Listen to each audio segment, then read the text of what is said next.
right, hello everybody. Opening up links on my chat, which are open. Hey Denise. Hi, hello everybody. Oops, mute myself. I don't have my delayed echo. Okay, this is the last day of the coupon code sale for iStencils for my latest release. So I wanted to take advantage and try to stream again today. So if anybody's got any questions or wants to see a certain stencil in use, I can show you how to do that. The sale is good till midnight tonight Eastern. The coupon code is fall20. So the more particulars about the sale is that it is 20% off the entire iStencils site, not just my designs, well over 3,000 designs that they have. 20% on everything in your cart. If you buy at least one of my designs and your order is a minimum of $25, then you will receive a free exclusive stencil, which this time is round.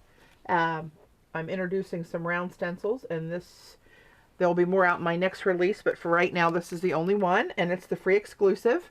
If you spend a minimum of $50 and you're in the US, you'll get free domestic shipping. So that's the deal in its entirety. I'm going to leave this sit off camera, so if anybody comes in, they know what the code is.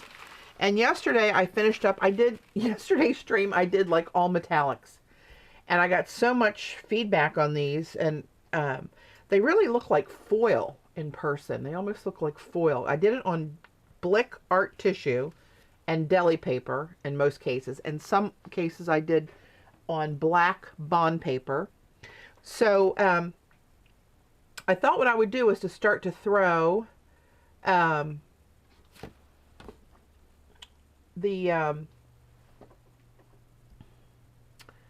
these bits together in a collage. Sorry, I was just reading the chat. There it is. Thanks, Carrie, for putting the link up. Yeah, it's iStencils.com. And you can go to new designs on the left. You'll see my name, and then all my designs are there underneath that category. But I wanted to show you the difference between Daddy Vans and no Daddy Vans on the Blick art tissue, which is different than regular old tissue that you can buy in the store or that you wrap Christmas gifts in. It is different. Patty can use the 8x10 5. I gotta find it. That's in my previous release, so that's a bigger hole I gotta dig here, but I'll find it. Or do you mean the new 5, Brenda?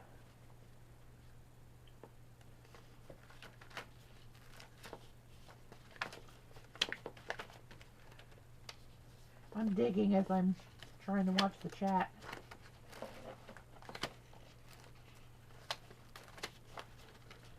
There has to be a better way to store stencils. Hey, Joan. Rain, Carrie Ann, Jeannie, Teresa, Brenda.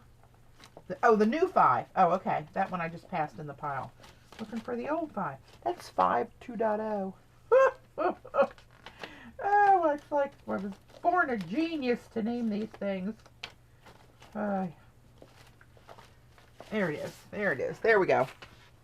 All right, I'll put this to the side so I remember to use that one. But what I wanted to show you guys is that this is the Blick art tissue with Daddy Vans. And you can pretty much read that whole ad behind there, right? And that's not even right up against it. There's kind of a bubble in there. Here's the Daddy Van. Here's without Daddy Vans, the same copy of the same ad. So you can see the difference in how translucent it is, right? Look, it's magic. They're the same thing, right? But it really does make it translucent. So when you use this with Daddy Vans on a collage, it melts into the collage, and you don't see that paper. Several people were asking me from pictures I posted on social media about how to use it. So real quick before I get started, here's half. This is art tissue.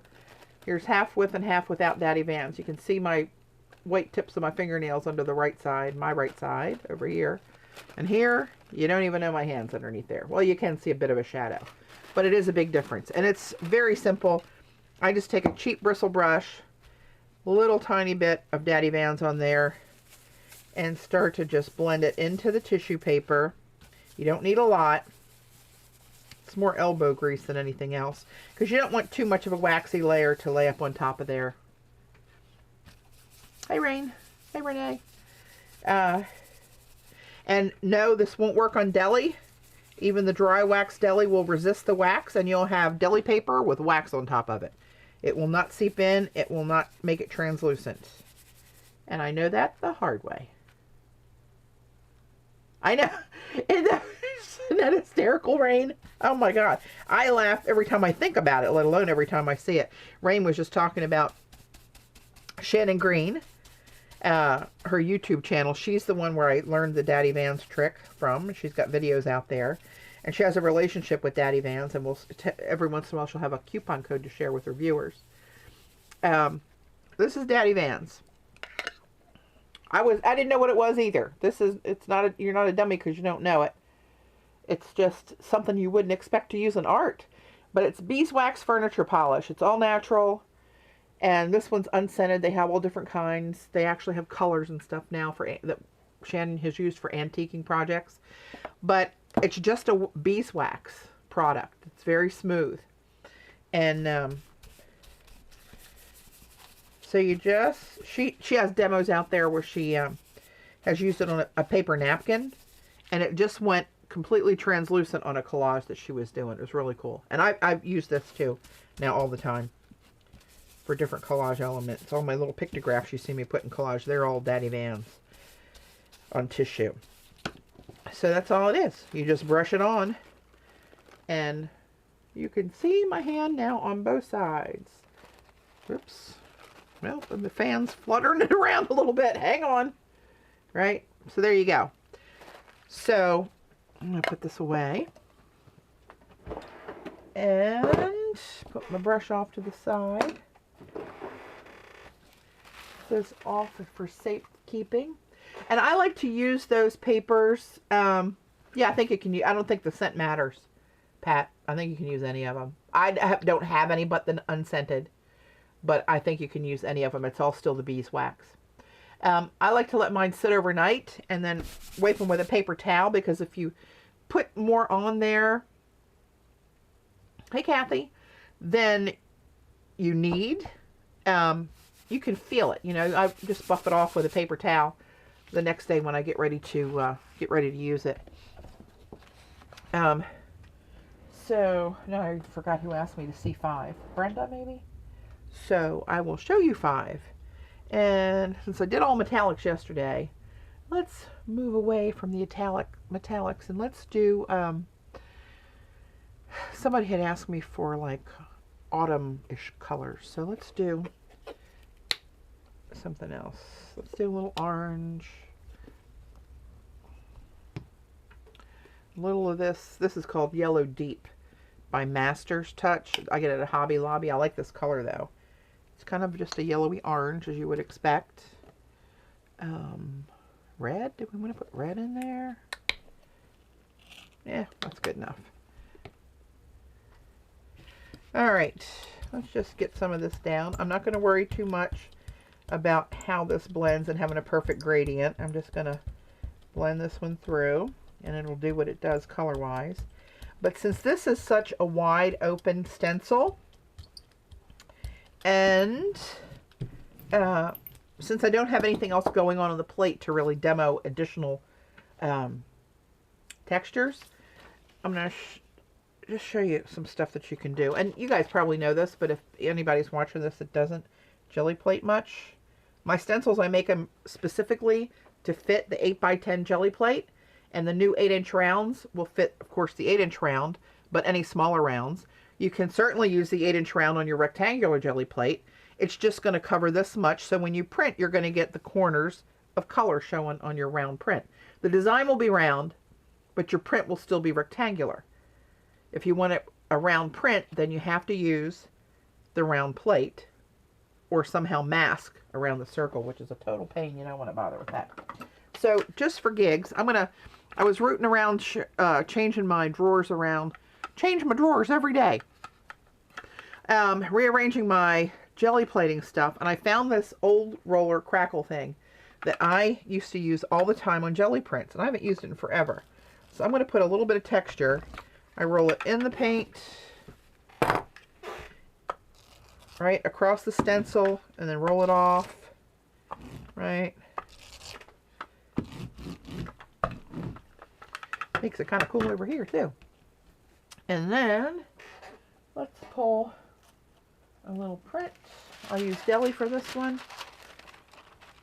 And that'll give it a little texture within those big open designs, since I'm not really, I usually, what I do with these larger opening stencils is when I do a cleanup print, I'll do it through a stencil.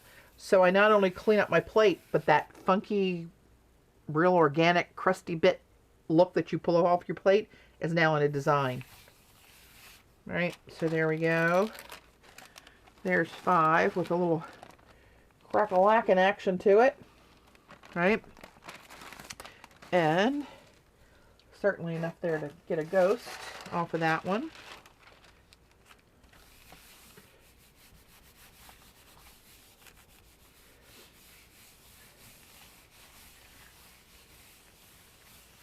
Hey, Ash. All right. And as usual, the ghost is cooler because it's less paint that blurs.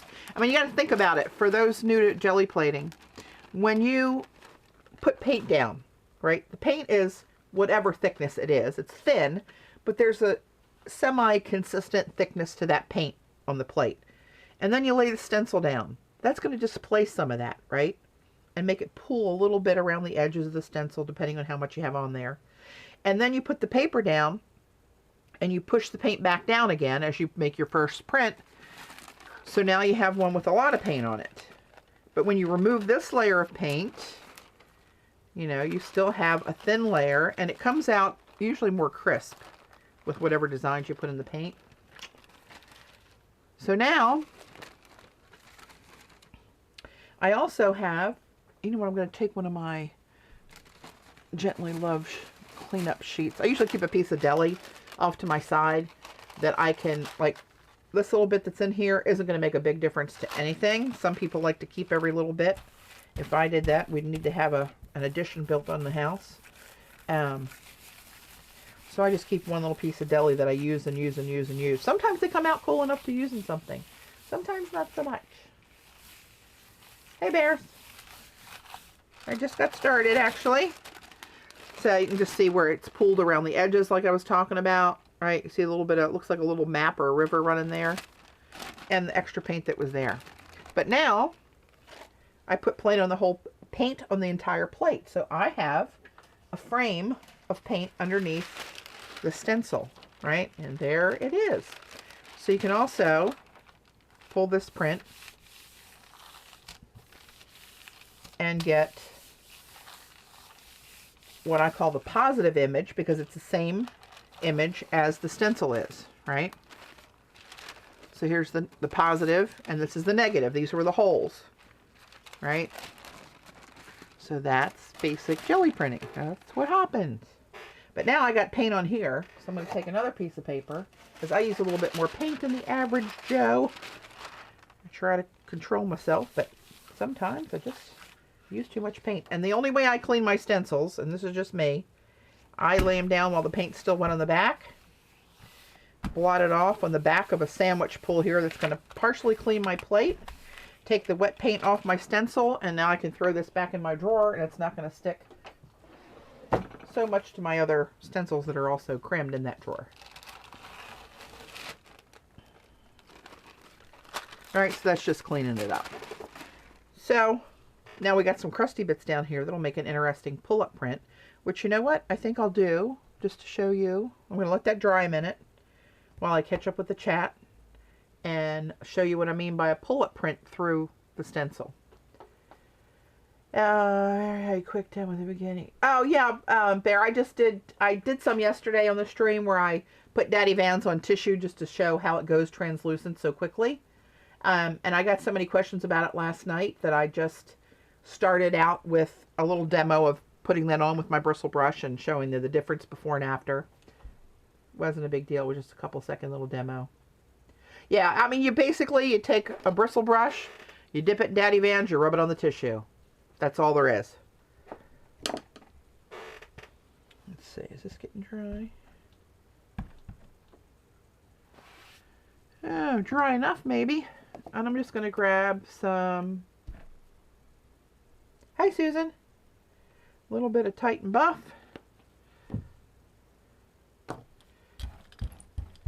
And that, there's still some crusty bits left over from last night on my plate I forgot about. I had that Domino's pull that I never cleaned off that's still got a little bronze paint on here. Right? So I'm just going to keep using Gelli for this stuff. You know what? I'm not. For the cleanup, I'm going to use card. Because yesterday when I used too much paint, it didn't pull up right. This is thinner cardstock. I think I'm out of my 110 pound now. I got to go back to Staples. I'm down to 65 pound.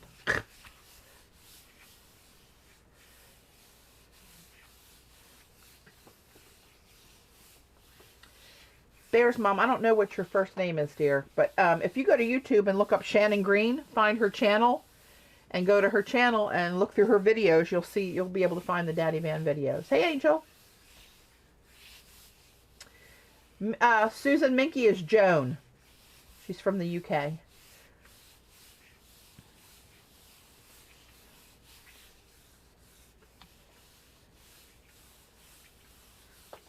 All right, rubbing a little harder and a little longer for the cleanup print. So I'm really going to make that wet paint adhere to what was dry and try to pull out. And I said I was going to do it through a stencil, and I'm running my mouth and I didn't put it through a stencil. Ah! See what I do? I just run right amok. Let me see if I can find the one I'm talking about from previous. This was a cleanup print through the surfboard stencil. See how it gets all those bits from the cleanup print, but they're in a shape, right? They're in the shape of the stencil. So it's just a little bit more interesting.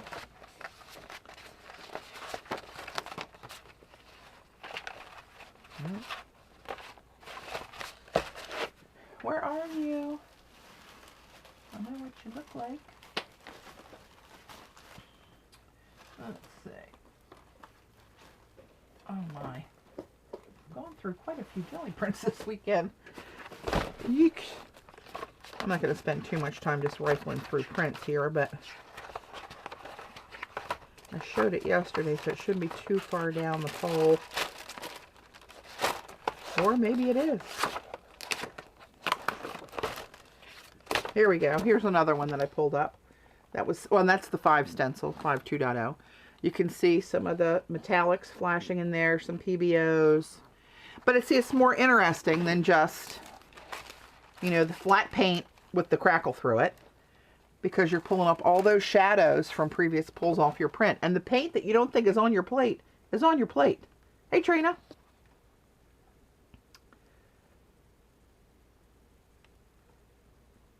I know. You know, oh, here it is right here. This is the one I was trying to find. But see all the interest within those open holes?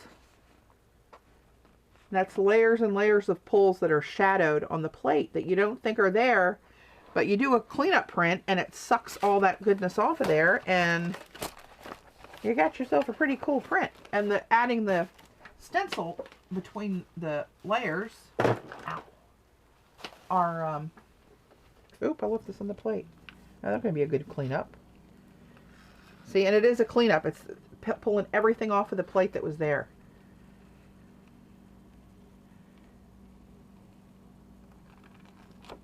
So, see, this is what a cleanup print does. It cleans the plate if you get it right.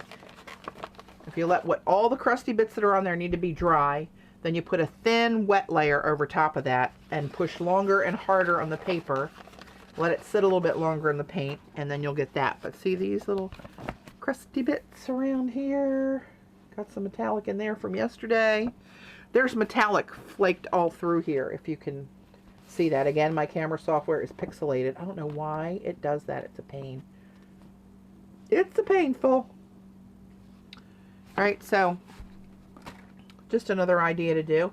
Did anybody want to see any specific I think I've shown them all. They're all dirty, so at some point on one of my streams this weekend I've used them. Is there anybody that maybe didn't see something that they want to see? I'll give you a couple minutes. I know we got a lag, so I'll give you a little bit for anybody for request to come through, and if not, then I'm just going to switch up and start collaging.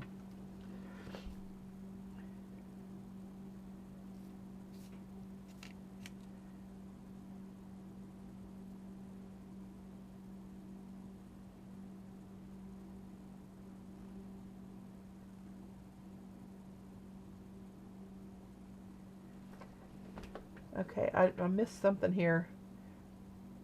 Oh, Ashley's brownies were promised. Okay, I was going to say, did I promise something that I didn't deliver on? Hey, Sandy. Well, I have 3 different Ustreams that are uploaded to my YouTube channel now. You can also watch them right here on Ustream as a recording, showing all of them.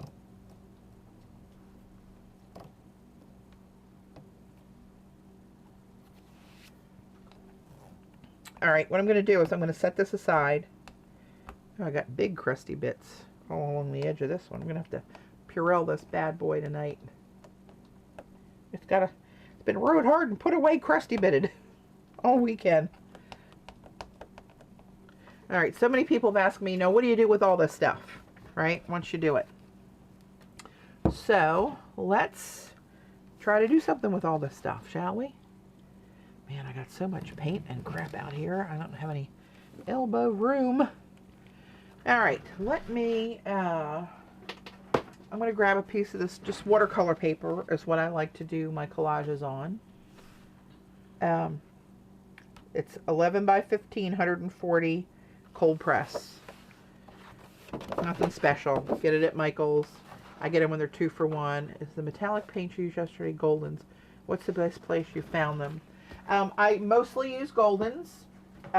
Dick Blick is always 40% off of Golden products. You can get them elsewhere. You can get them at Michael's sometimes with your coupon. But when you do that, you're going to get the same Dick Blick price, unless you get a 50% off coupon at Michael's, which I got one today. But Michael's with the 40% off and being able to buy 1 bottle at 40% off with your coupon, where Dick Blick and Jerry's Artorama and what's the other one? Cheap Joe's, Utrecht, they all carry Dick Blick at the 40% discounted rate. But yeah, they were Golden Fluid Acrylics is most of what I used yesterday. I also used some Liquitex metallics. I used Dina Wakley metallics. I used a PBO Studio metallic. I used a Sargent liquid metal. So I mixed up and used, I think, every kind of metallic paint that I had in my stash, just to see if it came out different. And honestly, on the paper, there wasn't a whole lot of difference. So I've had in mind to make kind of a neutral. I'll usually go for very high contrast, flashy colors. Here's bins that I've made. These were previous collages, all cut up into ATCs. Here's my pink one I did recently. Right.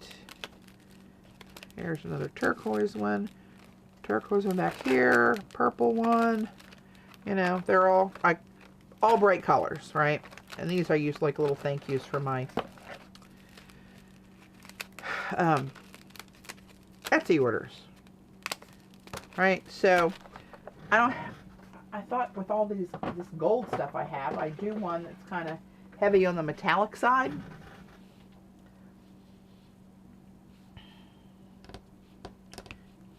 Hey, Correct Minis. Yeah, I like that one too. That's that light turquoise. That's Dina Wakley turquoise. And there were several other colors of turquoise underneath that one. So depending on which card you saw, I don't know what other color that might have been, but that light, bright turquoise is Dina Wakley's, which I love. So I was thinking about putting down very creamy kind of latte coffee with cream colors on here, since most of the stencils I did are kind of on the gold, copper, antique silver side. So that's what I'm thinking. So I'll put some Titan Buff on there. There's another color I really like. This Van Dyke Brown Hue by Goldens. When you mix this with white, you get a really pretty true taupe. So I think I'll use some of that. And I might even, I even thought about going with like black and white and black and white, because I'm going to cut these down to ATCs, right? But maybe I'll just use paper to get some black in there and just put these light colors on the background. And let me get a little mini mixing.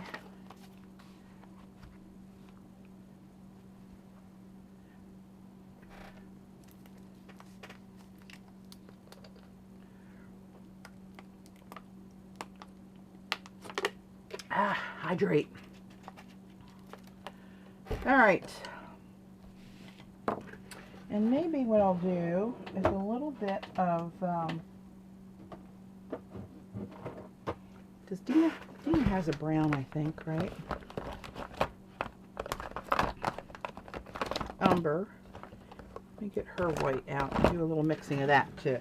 I don't know how it's going to come out, but we'll give it a go. I'm not all that great with paint mixing, but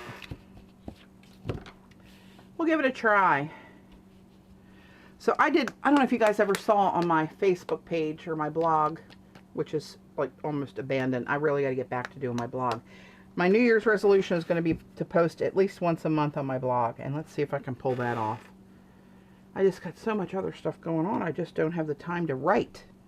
I could throw pictures up there, but I mean, nobody wants just pictures and pictures and pictures.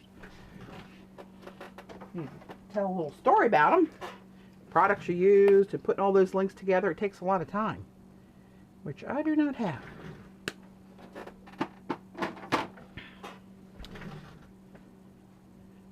But anyway, I started to say, I used this color on the large. It was a 6 foot long by 2.5 wide carpet, floor cloth, canvas floor cloth that I made, and I have it in our laundry room in front of the washer and dryer.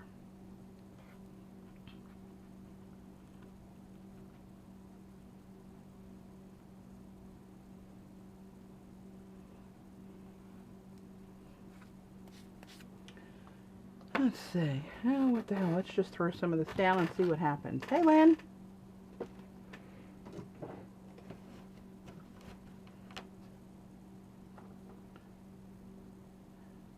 Just white paint. Bare. I just put white in with that brown to come up with this taupey color.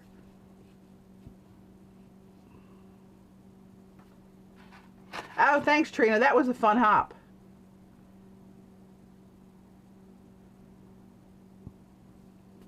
Alright, I'm going to just slap some of this down. When I do a collage, you guys probably know this, but I like to cover the whole background with paint. And I bring white back in where I want it. And that way, depending on where I put something, I'm not too worried about it. It just goes where it goes. And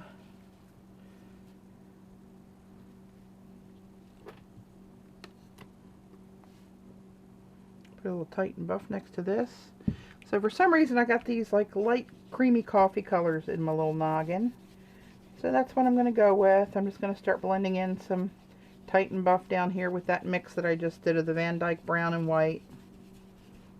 And remember, these are going to be cut up, so everybody's going to get their own little happy piece of the whatever I throw in its path here. No particular rhyme or reason why I'm putting it where. Just covering it up. Kind of random-ish.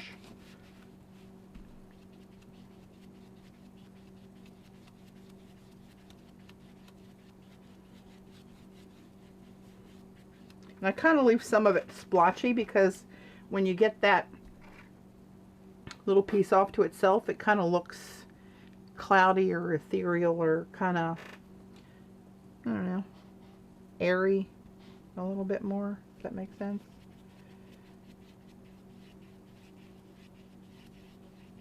And it's fun just slinging the paint. So you can't be wrong, right? How wrong can that be?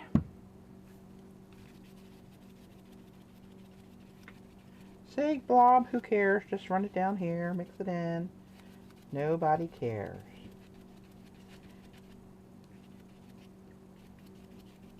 And if you really get a spot where you don't like it, you cover it up with something you're going to use in the collage anyway, right? So I said I was going to use some of this, and then I didn't. So let me see if I can use a little smidge of, this is Dina Wakley Burnt Umber, and her white. I'm going to mix that down. I don't want anything on here too dark. I like that marbly look of the paint as you start to mix it.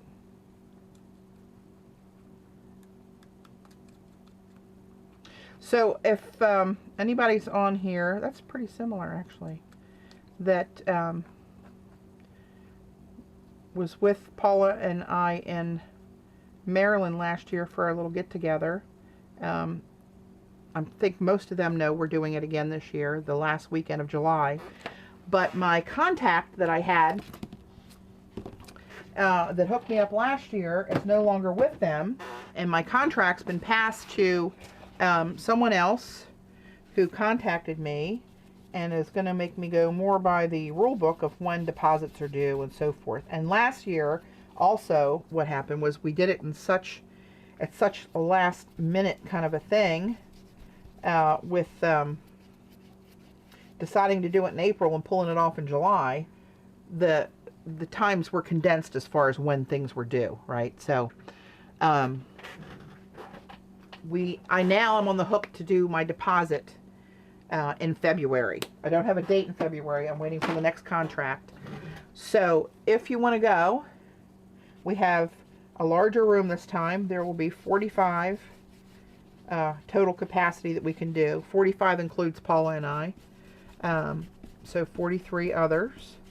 That's the max we can do. So when I start putting the word out that we can turn in deposits, the first 45 will be the ones that get in. So I just want to give everybody a heads up. So if you're interested, you can start saving your pennies. The deposit won't be much, but it'll be non-refundable, because once I turn it in and pay the contract, that's done. Whether we go or we don't go, that's a done deal. So that money does not come back to me. I mean, that's just how the contracts work. That's nothing on them. It's just, that's how it works. All right, so that's what I got. Not what it was exactly in my head, but that's what I'm going to work with. I'm going to put this over off to the side, put my brush in some water, and yeah, right, I know. I think you and Jean were like a tie for first place getting your money in last time. So I'll work on the details at another time, but I just wanted to, that popped in my head again last night, and I wanted to mention that, because different times of the day, different people are on the stream, and not everybody, it's so hard to contact everyone and make everyone aware, because not everybody does Facebook, not everybody tweets, not everybody's on their email regularly. So it gets a little cray-cray with trying to round everybody up so that everybody knows that wants to know. There is some people are less into the technology and the social media, and there's really no way to reach them. So we do our best. We do the best we can. All right, now I'm going to pull down some of these papers from yesterday, and I've actually daddy vanned a lot of these. I'm going to set this aside and show you some of these and how they turned out. Ah, that's too bad, Susan. So these you can see layers and layers through there because they're translucent, right? Because of Daddy Vans. So this one is cave etchings. That's the cave etching stencil. This was from my previous release, but it's one of my favorites, so I did that one. This is the one that's called Oh My, right? This one is one of my new favorites called Stickball. And this one is Morse Code. And my poppies. And this one I didn't push enough on this print here, so some of these are half full scattered, but I'm still thinking about using part of this and then putting that on the edge, so I've got like half a circle going off the side of the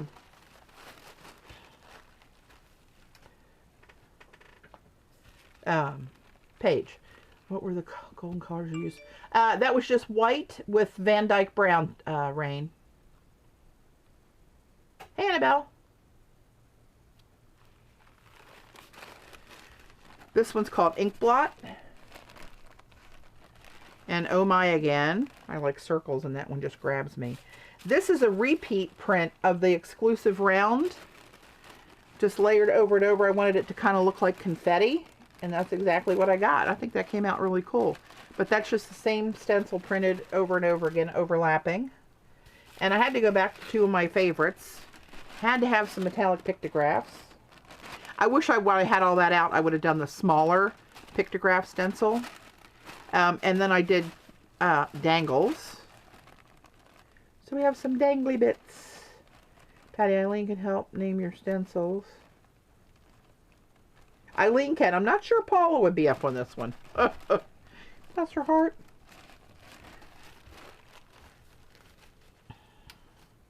And then this one is cave etchings again, and then this is Diamonds in the Rough. So those are some of the prints that I'm going to pull in to work with. And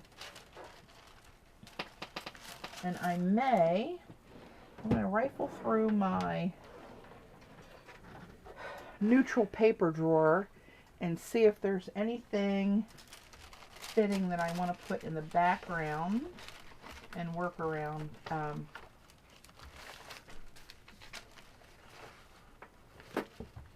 I definitely want to get some black down there. See, I could maybe incorporate a little bit of this. These are some of my purchase papers, obviously. Ooh, look at this one. That one's pretty too. But I want to use my gold stuff, so I'm not going to use that one. Put that back in there. Oh, here we go. Let's see. Maybe a little hunk of this or this. Like this might be cool to run behind some of the stuff, right? Let me find one that's got a nice, I like that one with that big black streak. This one's more straight. That might be a good one to tear up. Try that.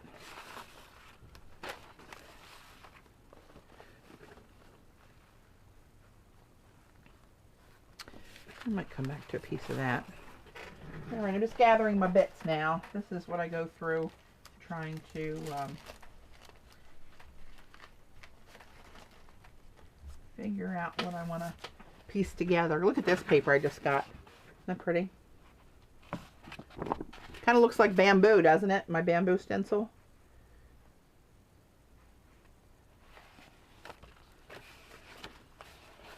Gold, gold. Here's some black. Ooh, look at this. That's kind of fun. Let's keep a piece of that out. Woohoo! Oh, look at that. Maybe a piece of that. Alright, I don't want to put too much of this papers on it because I want to incorporate my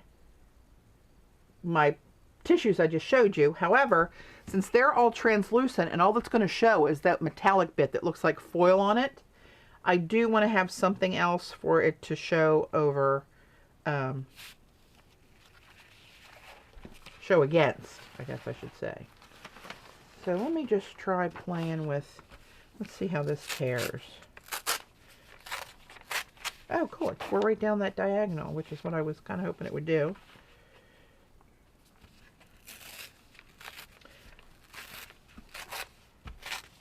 Well, that's kind of wild that that tore right the way I wanted it to. This will help me get some dark in there for some depth. That's too wide though. That might cover one whole ATC. Look at you just cooperating right down the road here. All right, let's see. Are we dry? Where'd you get that bamboo paper? I got all of these papers. Oh my gosh. So it was a recent order. Somebody sent me a link.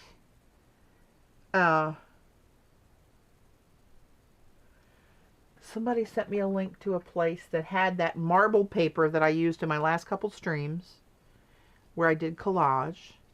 What's the name of the place? It was something basic like marbledpapers.com or something. And it was Patricia Liu. If you see Patricia Liu, one of the girls saw Patricia Liu post the link and I didn't see it, so she sent it to me on my Facebook page, I think, or emailed me, I don't remember, and said, hey, Patricia posted this, but I don't think you saw it. $241 of Momi paper. I know, Jan, right? You did 2.5 times the damage I did. I'd ordered $90 worth. What link did you order from, Jan? Maybe she's got the right link there from her order. But yeah, they're really pretty papers. I'll show you what she's talking about. These are some of the other ones I got from that same place. Look at that. That purple and turquoise and copper. Hello, mama. Marblearts.com. I don't know. That doesn't ring a bell, Jane. It might be. Jan, you remember where you got yours? And I ordered several sheets of each, but look. Mama. See, now I want to do a purple and turquoise one. Stick with the plan, Patty. We're going neutrals today. And look at this with the green and purple.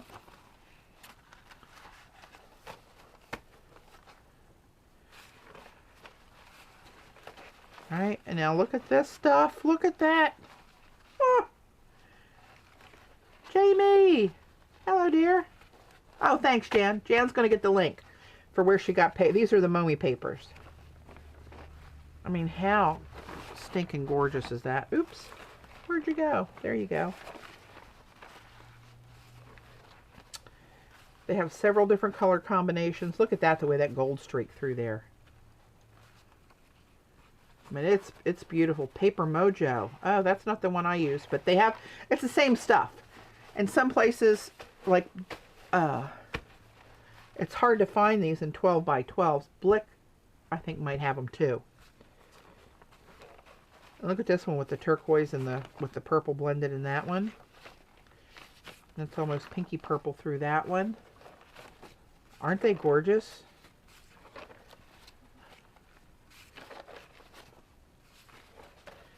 And this one's more green, more subtle, and then more lime. That's just in my blue drawer. My cool color drawer. But, yeah, they're pretty fabulous. Hey, Safia. All right, let's just get something down here started, shall we? And we'll see what happens. It just kind of grows. I don't know. I don't have a plan in my head. I have no clue what it's going to be or where it's going to go. You got to start somewhere. And I just start slapping down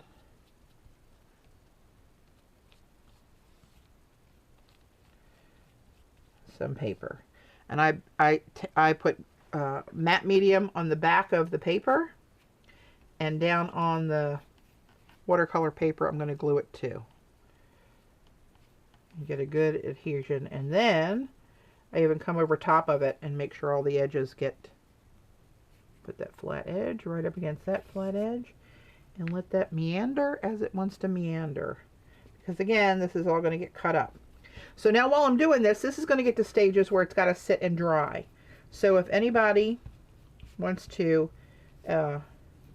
ask me about a specific stencil design or to demo it or whatever,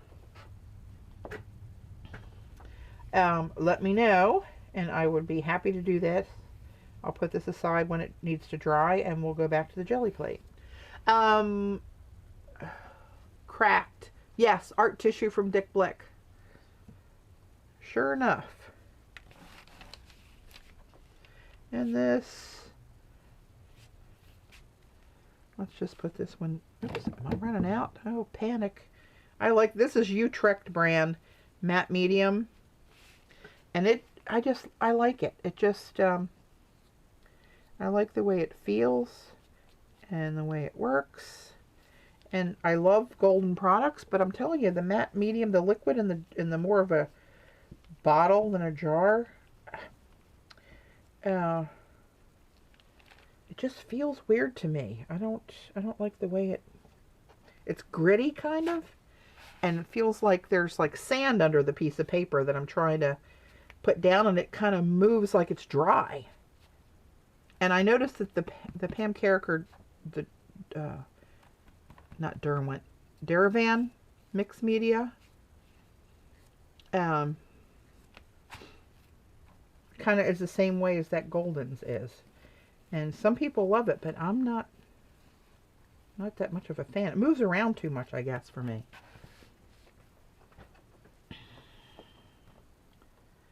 Gorgeous papers, Patty, showing you where to get them, Dick Blick. No, they're available at Dick Blick, but I got them at a different website online. So I'm doing just a very mild-mannered, neutral collage today. Because I want to pull in some of these metallic prints that I did yesterday. I wonder how that's going to tear. Oh, really straight actually. Can I get another little strip of that somehow? Let's put a little hunk of this right in here for some reason. I don't know why, but that's where that's going to go. That's your new home forever.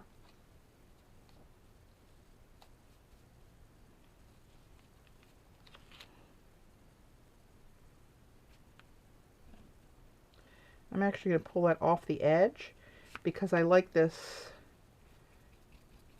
kind of hairy edge to the paper there. That's some texture. I like it.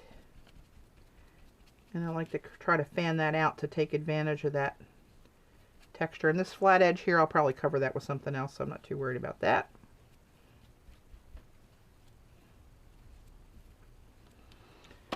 All right. Is it in the jar though, Susan? Is it the liquid, the fluid one? This is the one I'm talking about. Not the one in the short squatty jar. Those are the gel ones that I have that are in that kind of jar, and they act differently. Alright.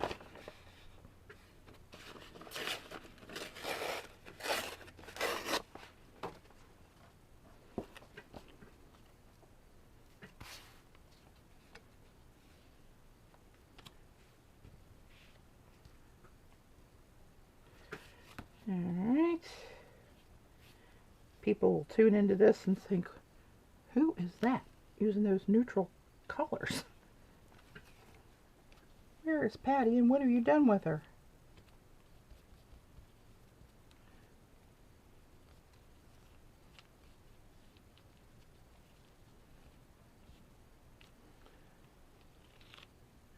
Are using the fluid matte medium. Yeah, that is the kind that's in that bottle that I just held up. That's the more runny fluid stuff. And it just, I don't like it.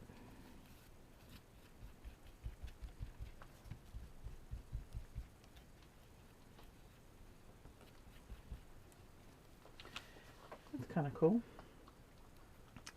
All right. Did you buy or make that tree paper? Oh, that's all. This is all purchase paper. We're not into the stuff that I bought yet.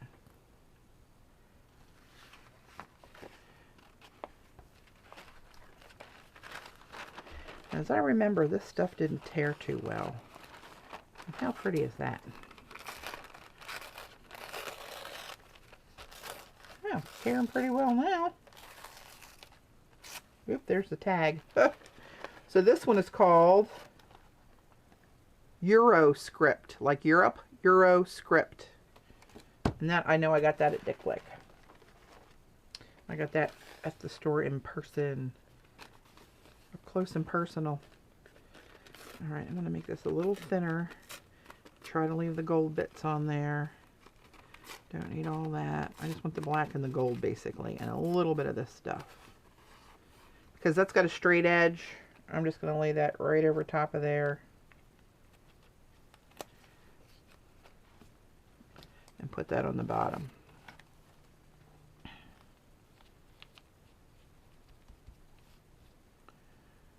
Oops, it's a little bit much. A little too much. Let's get some down here. And these for the link found the papers Patti using.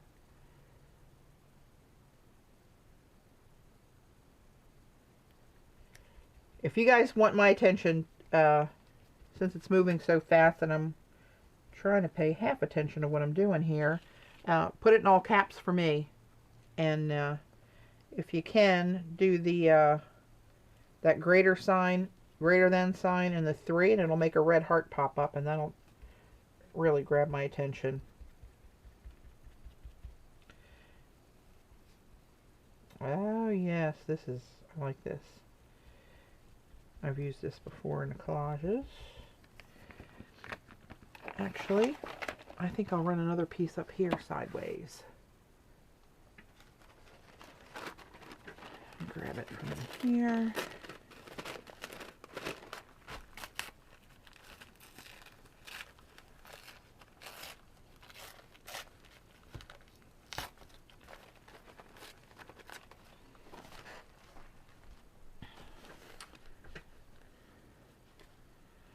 All right.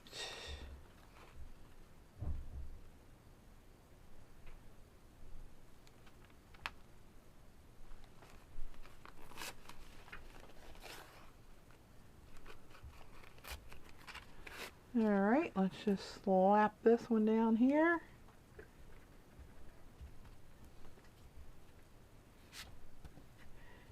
I want to start getting some of my printed papers on here. I can't wait to see how they look. Watch them not look as great in person as they do in my head. Things look really good in my head sometimes. And then in practical use, not always so much. But you figure that out by doing and seeing what happens. And the hell with it. It's either good or bad. Doesn't matter. At least you're doing something, having fun trying. That's the way I look at it. Not to say I know best. That's just what I do.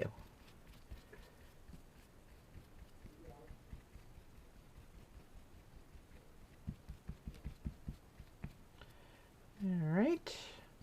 See, this has a long string hanging way down here. I'm just going to glue it down. Texture. Alright. I'm going to hang on to this little bit here and see if I need any more of this after I start putting some of my little bits in here. So, what do I want to put in there? I'm feeling some dangles, and I'm going to cut this. Where are my bigger Timmy scissors? Oh Lord, I think they were glued shut.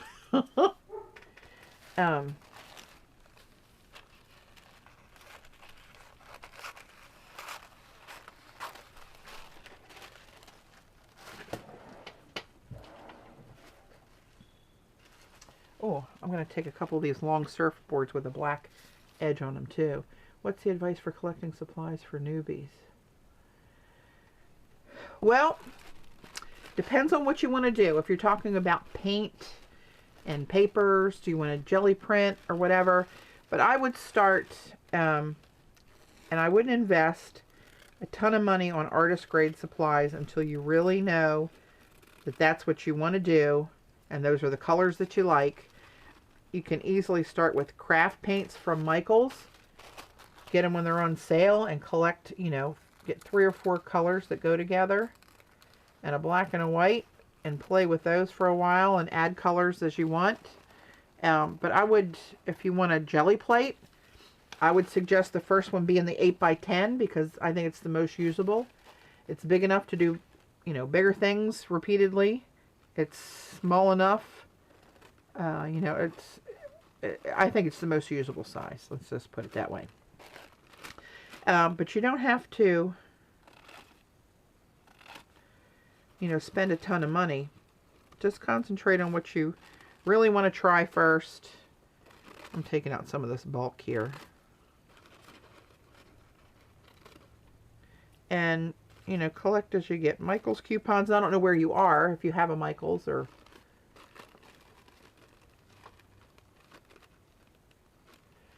And, you know, you can buy different off-brands of stuff if you want to get some gesso. You know, you can buy cheaper off-brands. You don't have to have golden products. They're great, but they're more expensive and they're going to last longer. But if you're just trying it out and don't know that's something you're going to use all the time, I don't think I would bother investing in that.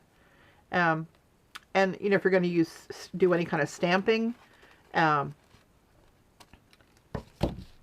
would go with like a black archival ink for an ink pad to start with.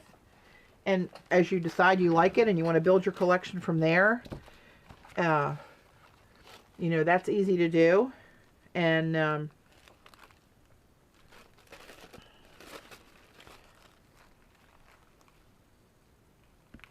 let's see what happens.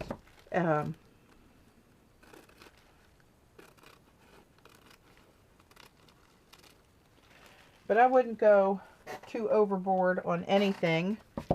Just get your feet wet and see if you like it. Don't do as I do. Trust me. Let's do this up in this corner here. Let's see how this looks. Oops. Getting a little clumpy here on me. You know, if you're going to do collage, I would get either a decoupage or a matte medium that you'll need to glue stuff like I'm doing now. Tim Holtz scissors are my favorite scissors. They're not cheap. They're like $7, but they're, you know, there's a lot more expensive scissors out there, but they're really good scissors. And I abuse mine and they are fine after all my abuse. Alright, let's see what we're doing here. Regenerative Patti Tolley right now. I know what I'm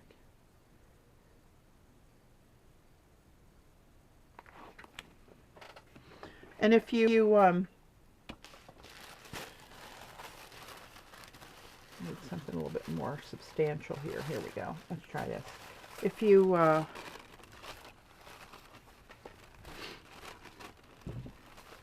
good Lord, I can't multitask anymore. Can't finish a sentence. You know, if you get magazines, Patti, do you think it's a bonus to put the wax on the tissue before collaging with it?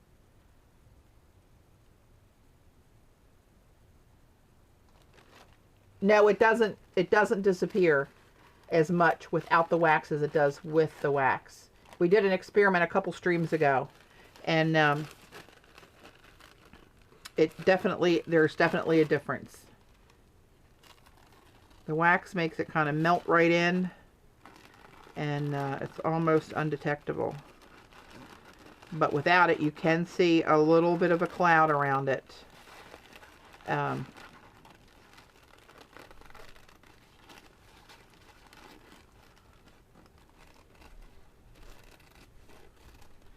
Another thing about supplies and stuff, if you want to get like when Michaels has those Canson mixed media paper journals on sale. Grab one of those and experiment with collaging or doing a journal page, or you know, whatever you want to practice in there. And you can keep it and make notes of what you used. I've seen some people like journal on, oops, I just tore that. Oops, wiping that off, came right off. You know, will do their artwork on the right-hand page, and on the left, write samples and examples of what they did, what colors they used, how they made it look like that, you know, what steps they took, you know, different stuff like that, so you can go back and remember.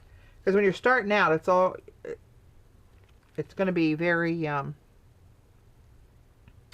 difficult to remember, like, how did I do that? And what did I use to do that? After you do it a while, you know, you can go back and kind of reverse engineer it and like, oh yeah, I remember that piece. This is what I did. But if it's all new, you know, and don't be afraid to try something. It's a piece of paper. They're going to make more. And if you don't try it, you'll never know. You know, so what you screw up a whole journal. Keep that one and look back so you remember going forward what you did to make that mistake. Some of the mistakes turn out kind of cool.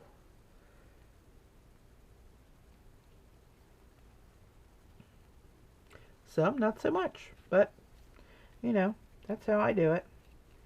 I'll just get in there and I just dive in head first. Whatever happens, happens.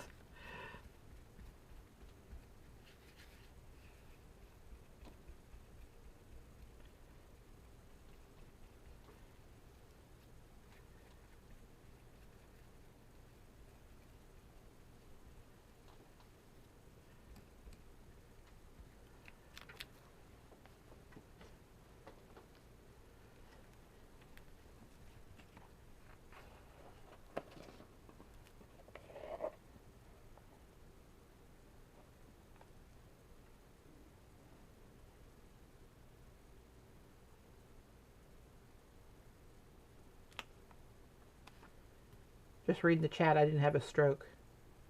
There's Patricia Lou. Hello, dear. Hey, Lisa. And Sam.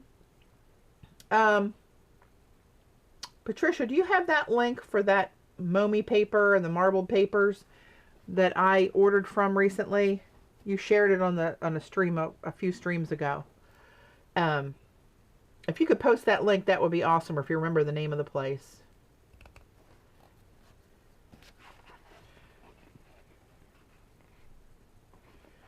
All right, let me get something. Let's try this silvery bit over here.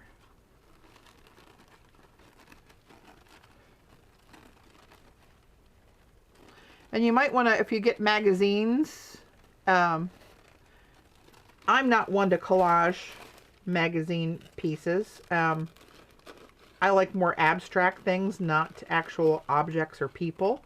But so many people will take out, you know, pictures out of a magazine that they really are, the image appeals to them, and start a collage by, you know, slapping that down on a piece of paper and let the inspiration come from that.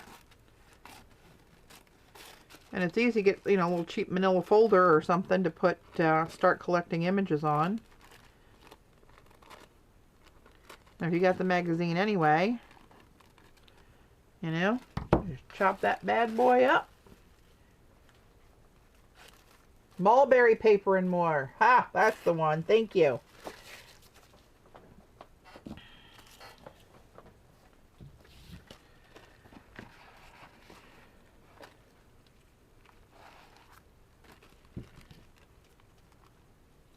think I'm going to tear this or cut this in half. Kind of looking like two stripes to me now. Then I can spread out a little bit differently.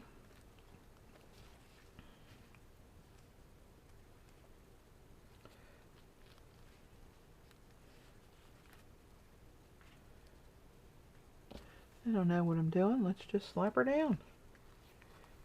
I don't know why, but that feels like it should go there.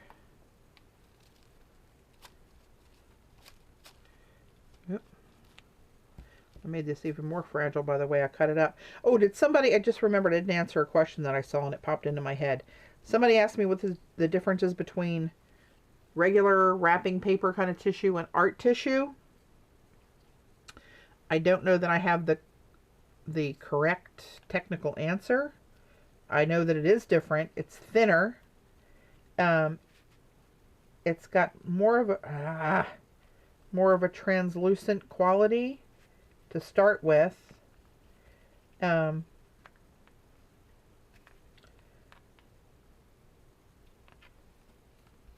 on one second. I'm at a critical point right here. This is curled up on me now. I got a little bit of a mess on my hands and on the sheet.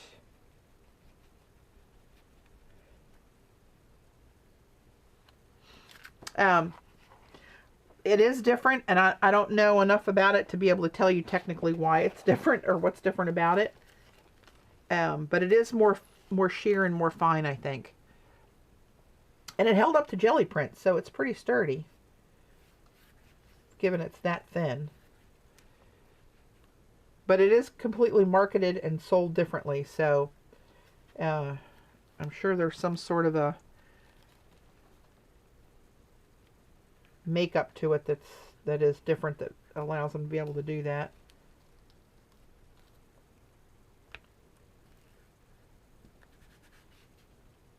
I'm going to stop putting the glue on the back of this too. I think it might be too much. Getting it too wet. Oops, I got a little turquoise hunk in there somehow. I don't know where that came from. It's hard to tell what you'll find running around these parts. Thanks, I can't get it online. I'm actually coming here every way. I like to go to a shop. Sam, I'm not sure where you're from. I think are you from the UK?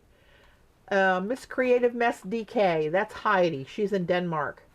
And she has a link to a place called Shop US. And she can buy stuff in the US. They kind of broker the deal for her and ship it to her. She's bought deli paper. She's bought my stencils. She's bought PBO paints. I forget what else she got. But Joan, Heidi, if you could share that link with Sam. I think she might be in the same boat you were. Hey, CB. Yeah, I'm throwing together some sort of a collage here with bits from yesterday. Some of these metallic pulls that I did. And I'm a little concerned about this matte medium now on these metallics. They're not showing up as bright. Maybe it just has to dry. I mean, they're definitely there. You can see the metallics, but they're not as bright there as they are there. And it might just be that this stuff has to dry. I don't know if it's mattifying it too much, that it's taken away from the look. I don't know. But I'm just going to throw stuff together and see what happens. Here's a regular piece of gift wrap tissue that I jelly printed on yesterday because I wanted to try to find some black tissue. And this is definitely different. The back of this is slick. It almost felt like rubber when it had the wet paint underneath of it. So the white paper that would have been in this same pack was definitely different than art tissue. But I'm going to order some of the black and white art tissue and play with that. This is a little out of control with this huge sheet here. Let me chop a hunk of that off. Put the rest of this out of harm's way. But I did various different prints. This is the, oops, I got matte medium on there. This is the floating squares stencil for my new collection. And this one is called Waves. Looks kind of 3D, right? These were just some pickup ghost prints and cleaning off the plate after that. So I thought about these and about cutting these so that there's a fine black edge, so they kind of already look outlined when you put it down, right?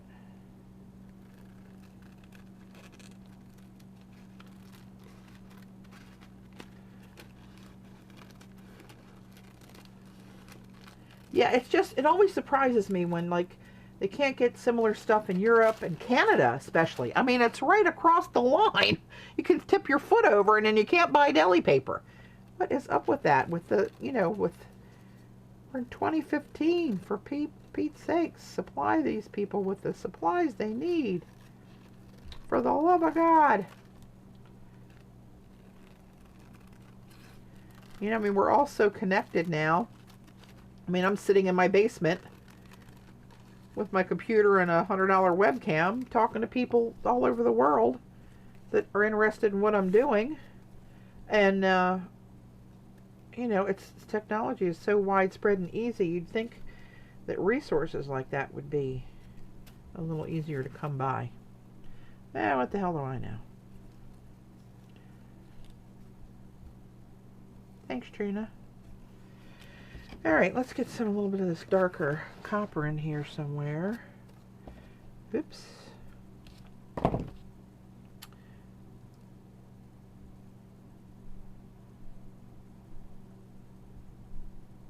It is weird.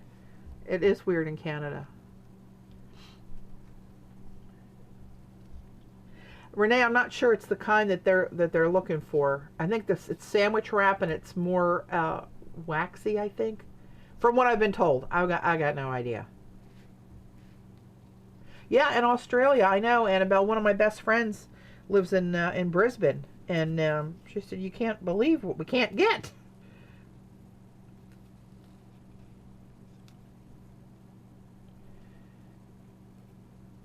These are kind of cool little bits here.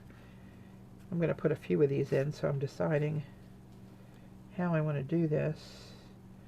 Maybe I'll go right across, I'll go horizontal with some. And the tissue, I think I'm not gonna, like I normally would, put stuff on the back here. I think I'm just gonna put it on the substrate there and on the front, and not make it overly wet so it's even more fragile than it is. And remember, this is going to be cut up into ATCs. Right, so I'm not looking at overall composition. I'm just looking at like little areas. Like, I know that's going to be a card. I know that's going to be a card. I know that's going to be a card. So I want a little bit of that. I'm trying to place this on the paper where I know when I make one of my cuts coming down 3.5 inches, 3.5 inches, blah, blah, blah. I've done so many that I know that this is going to actually get cut off about here. And a little bit of this is going to show in the card row above it. So that's what I'm thinking in my little brain. And I'm turning this because I want the silver over that copper, not copper on copper, just because I can. Right, and then make sure you get all the edges. And then when I go over this, I don't just paint it, I actually push the bristles out and help get any air bubbles out of there so it really adheres well. I like those surfboards in there. I'm going to put some more in. That's how much I like them. And I like the black edge on them. Oh, a momentary stroke of genius. Don't look for that to be repeated anytime soon.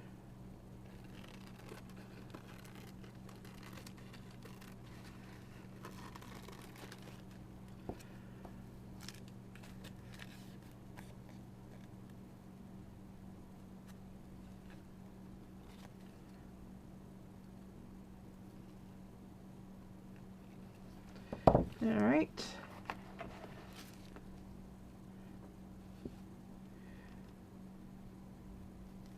I think I'm going to put a streak down here too, vertically, because that's long enough to hit a couple of cards.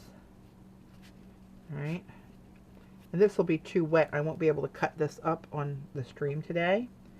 But if you guys are not already on my art Facebook page. It's Inky Obsessions, and I'll post on my regular Facebook page too.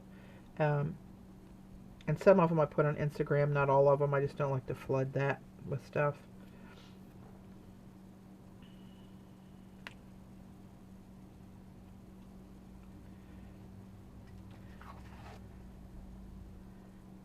Yeah, I'm going to put another one on.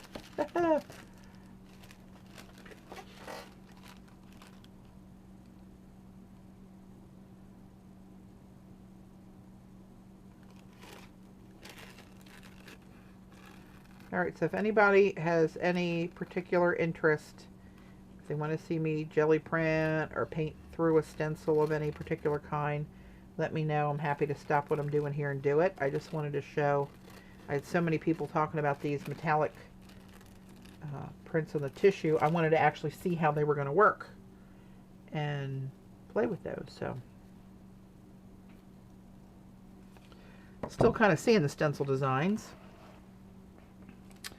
Oops, just did a different way.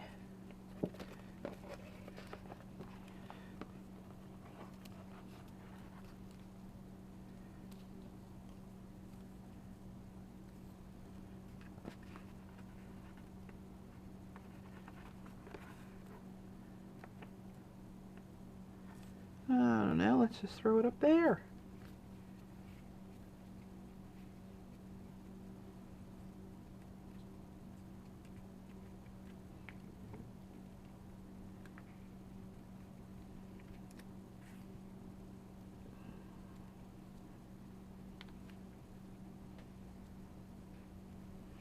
All right.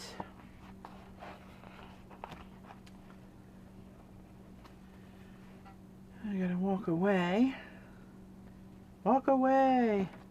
Get a little bit away from that and see where I am. I wanted to put let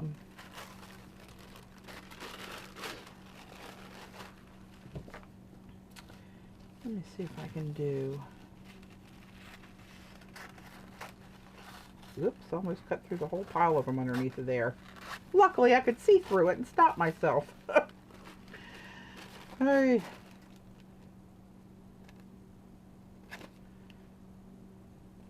One thing that I don't like about the tissue when it's Daddy Vanned is that you can't water cut it.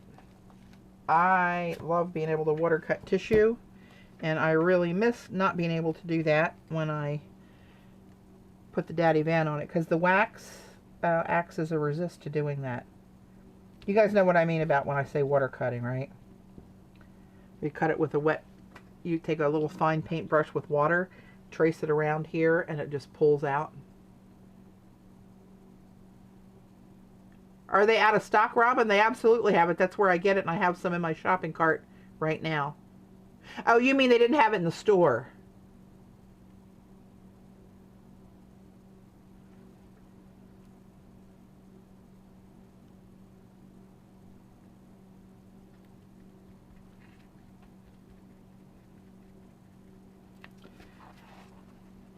I like that little pop of copper. Hang on.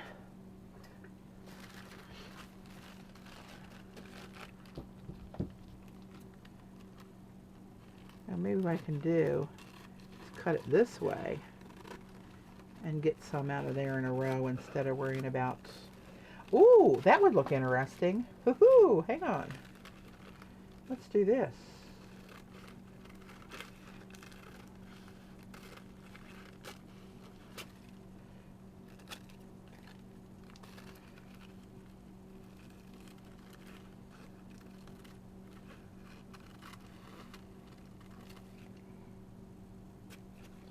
Alright, so these are diamonds.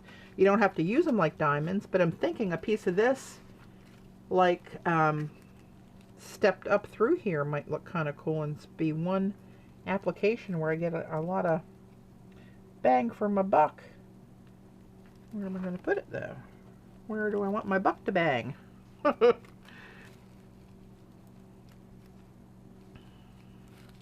Or do I want slashes instead of triangles somewhere?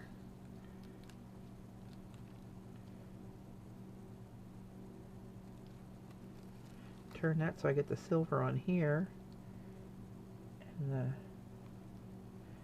yeah, no, maybe. Huh. I don't know. I think I'm going to go with the diagonal because that's going to touch, you know, so many different cards through there. I'm going to do it. I'm going to do it. Like right about in there-ish. Right?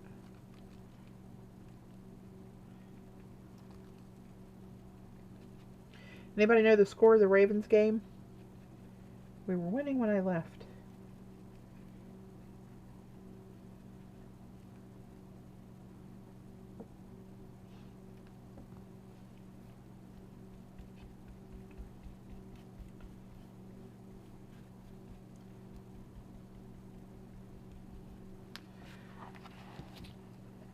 Alright, let's see where we are. Alright, I need a little something happening over here. Need a little something happening over there.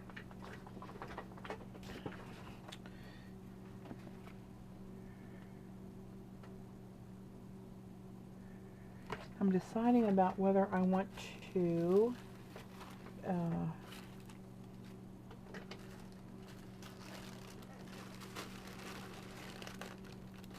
I think that's too big and wide for that.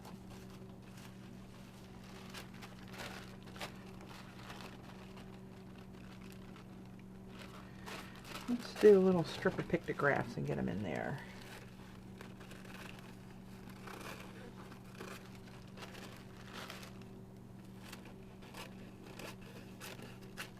Oh, hang on. I need to do some Daddy Van pictographs. I'm running out of them. And these are, most of these are on Gelli. So they're not going to go down quite as nicely. But I'm going to put them in there anyway because I must have them. There. Thanks, Susan. Thanks, Jane. Yes, this is going to be for ATCs. That's pretty much what I do collages for. I don't keep them. I have 3 that I did some time ago that I have framed upstairs, but I don't really have a use to keep them. That's the problem when you do this stuff and you like to do it. I mean, how much can you do and have walls enough to hang it or people to give it to or, you know.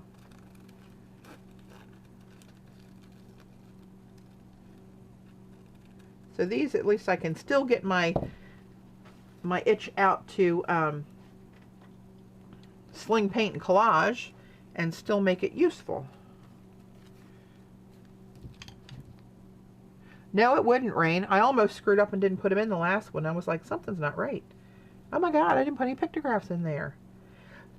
That's one of my favorite stencils, and I'm working on more of those. Let's put this in this little hole right here. There you go, honey. Get in there.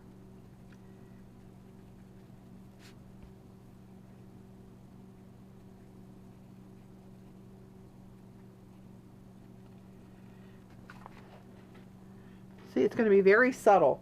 There's nothing that's going to be overly popping except for the pops of black that I'm going to put in here. Let me have another one of those.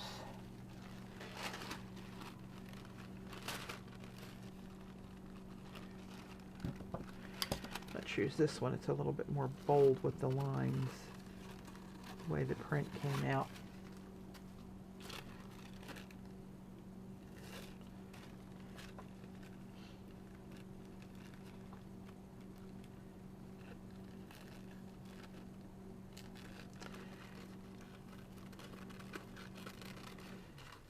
All right, so, oh, I just realized this is out of frame. If anybody's here new and they don't know about the stencil sale, iStencils.com is sponsoring my new release of my new designs, and the coupon code's fall20. And that's on iStencils.com. 20% off their entire site, which is well over 3,000 designs. If you buy at least one of mine and you spend $25, you will get a free exclusive, which is the round design that I did repeated prints on here. Right? That's see those big round circles? That's 6 different prints of that stencil on there for free. And if you spend $50 in the US, you get free shipping. And that's good until midnight tonight.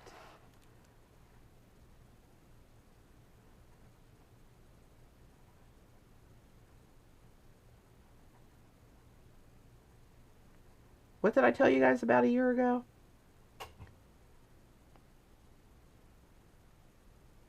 I'm missing a lot of the chat because I can't look and do this too because I'm not that smart.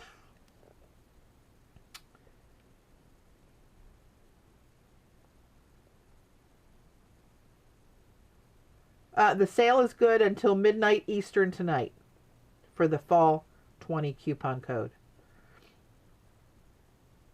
Oh my God, the deli paper, yeah, that we got. I used to get 1,000 sheets in one box, but the package had 5 boxes of 1,000 sheets for $15.98. Now it's, is it $15 or $17.98 for one box of 1,000? Not 5 boxes anymore. Rat bastard sneaking it up on us. Yeah, that's what they did.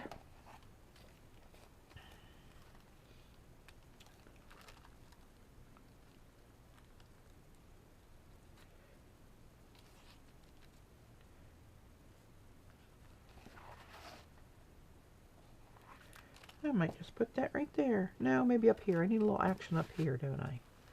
I need a little something happening up here. But this is too light. Let me tear this in half. They don't have to stay together. You don't have to stay together. Let's put you up here, little fella.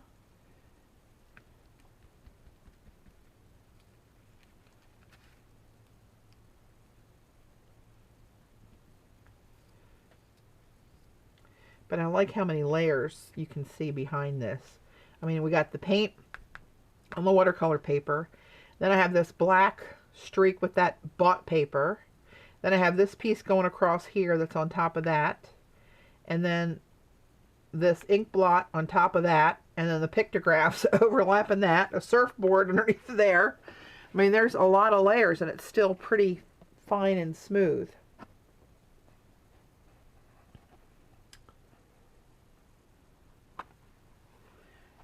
Right, so let's see. Let's get a little bit of black pictograph in here. So here's a couple. This feels different. I think this was rice paper that I daddy vanned. These couple little strips. So I need to strategically place these where they're going to really pop, where I need some black. And right there's where one of them's going to go. Yes, you are. You're going to go right there, honey. Look at you.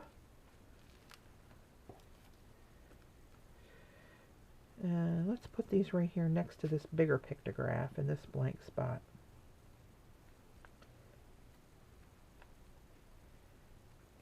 They really disappear too on that rice paper.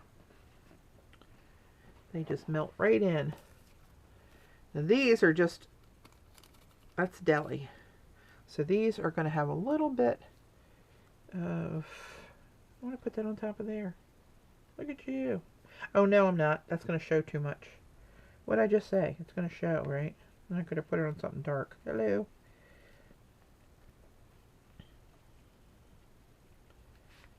Put a little bit there.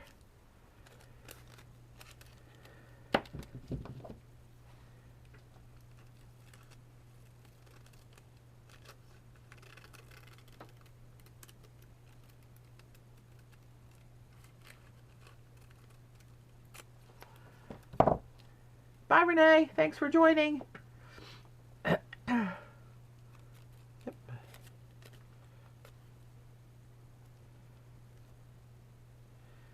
Little pictograph action over here.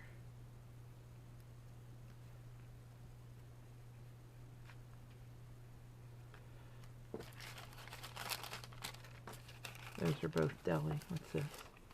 That's Gelli too. All right, there's a couple more of these in here.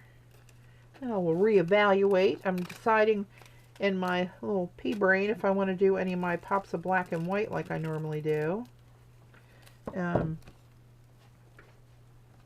don't know. I might not, because I got a lot of layers happening in there.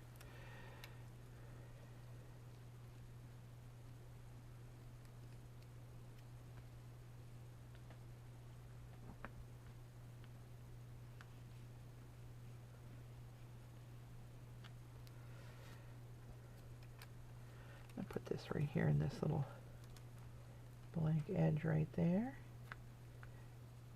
So some will go in this first card up here, some will go in the second row of the card. That's kind of the only thing I have in mind composition wise when I'm doing this. I need something right here, black. Yes, I do.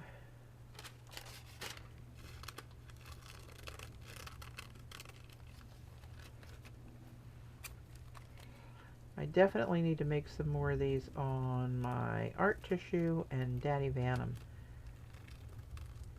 as these are showing with the Gelli. And you know, for demonstration purposes and whatever, I'm okay with that for right now.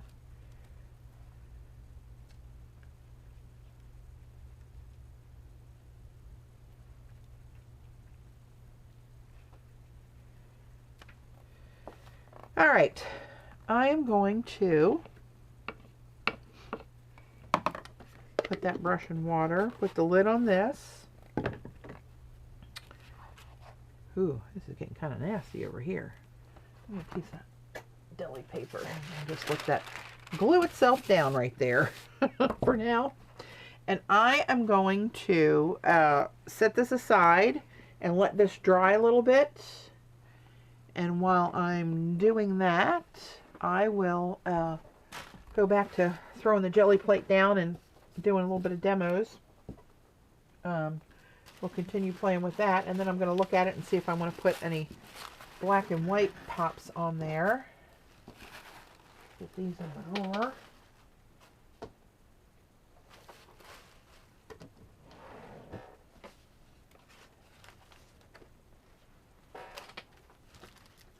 Like, here's what I'm talking about.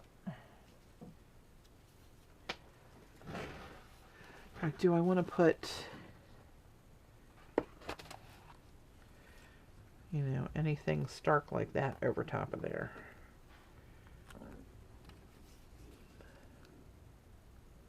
I got so many layers down now, I don't know if it would take away. It's going to push them in the background. I'm not sure about that. We'll let it dry and come back. I might just do like black circles. Well, I want to do metallic circles for sure. I don't know. We'll see. Okay. Is there anything anybody wants to see specifically? Or shall I just run amok on the jelly plate as I normally do?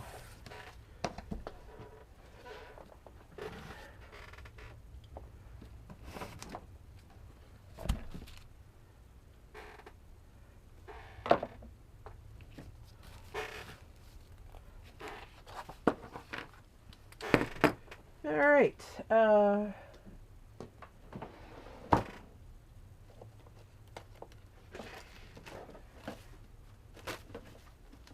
Grab some a few different designs here.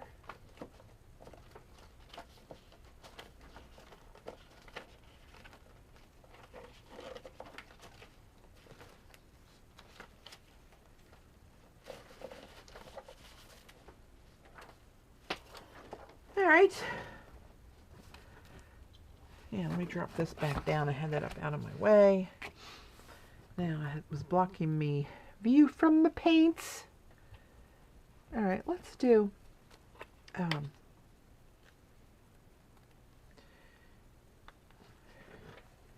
you know what? I pulled out the greens. So I always use that rain color, right, from Jo Sonja, when I was digging around, and I found out that I actually have a couple more greens.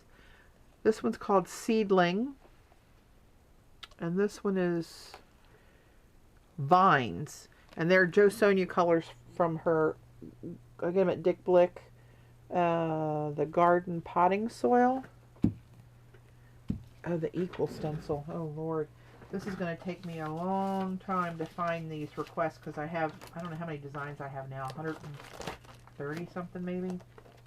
And it's somewhere in 130 stencils, but I will try to look for it as long as I don't have too much time. It's always the last one you look for.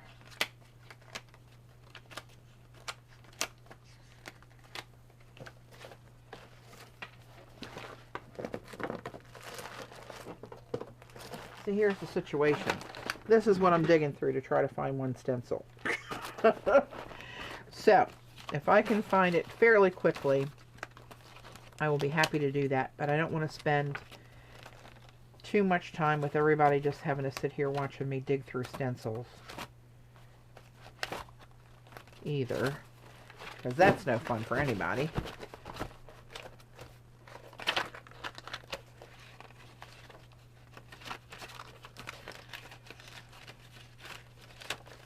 There it is. Nope, that's not it.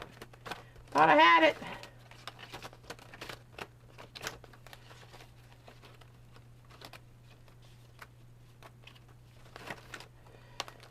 See, that's kind of an older one. So that's probably back here in the hole a little bit more.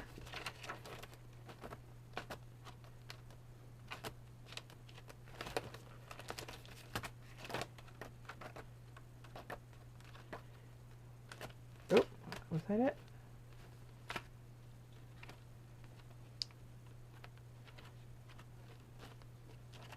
There's got to be a better way. But I don't know what it is. I've seen people put them in binders, each one in a pocket. I'd blow my brains out if I did that. Oh my God.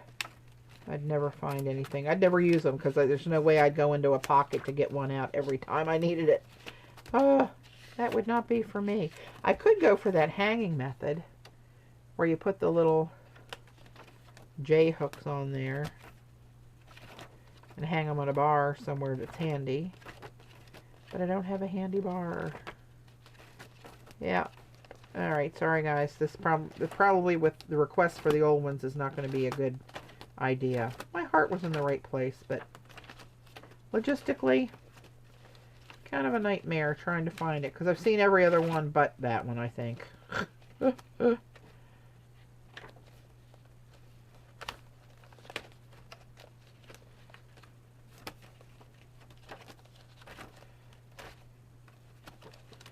right. Well, I gave it the old college try.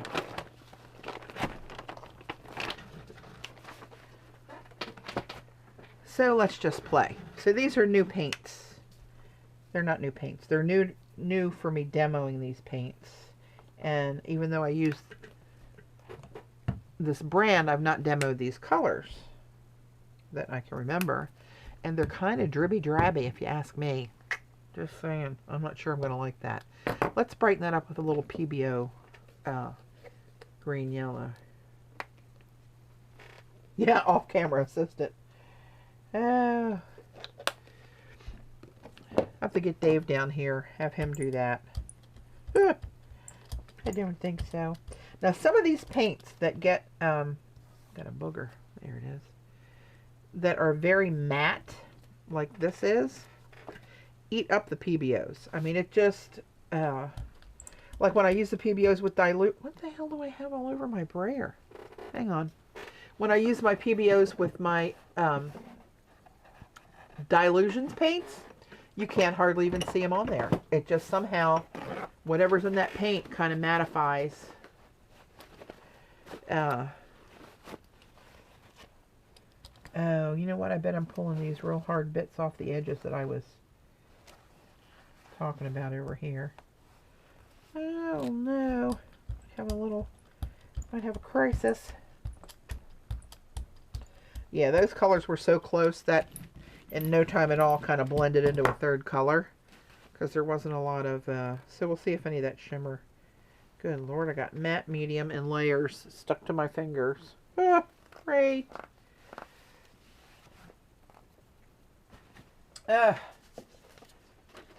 right, let's make some, I don't know why, make some green zebra.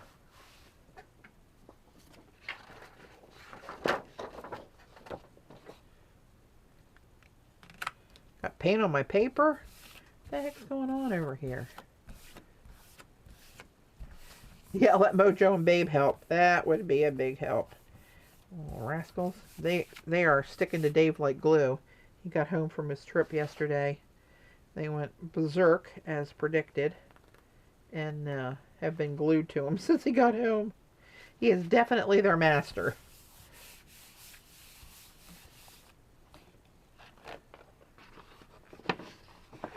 You can see a little PBO caught up down here. Not a whole lot, but we'll see if we can do something else with that. Let's do a ghost. Oops! Get up off there.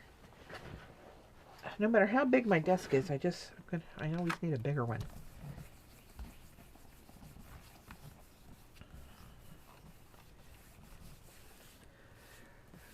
So the Creative Arts Collaborative group that does the hashtag videos, we're launching another one on Thursday the 15th.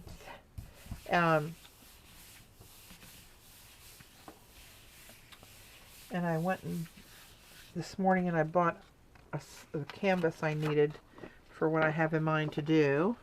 There's some little PBO flashing in there, which means there should be some flashing under here.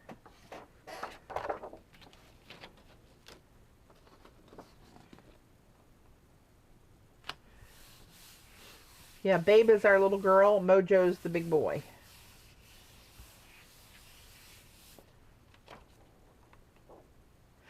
No, I haven't, Jamie. I haven't tried it after the Delusions is dry. We can try that and see what happens. Only thing is, when I never do the PBOs by themselves because they're so sheer.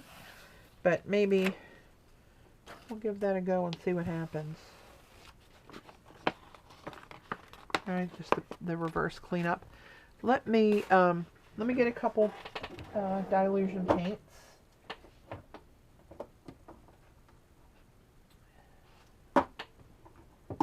Let's see. So I'm going to let's use the blue-green PBO. So in knowing that, let's do just for giggles, let's do orange and pink on the pole here.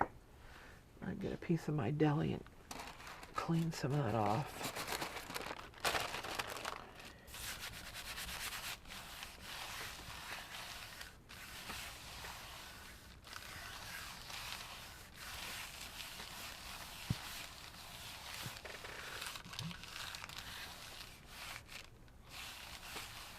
Whereabouts? Sam, are you asking me something?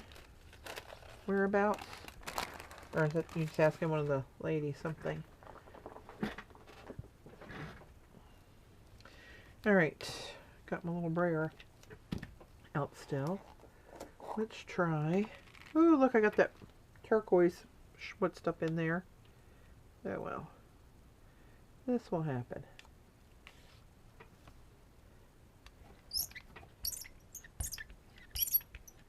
Oh, Squeaky Pete again. Sweet Moses. Oh, that's enough to drive you right off the ledge.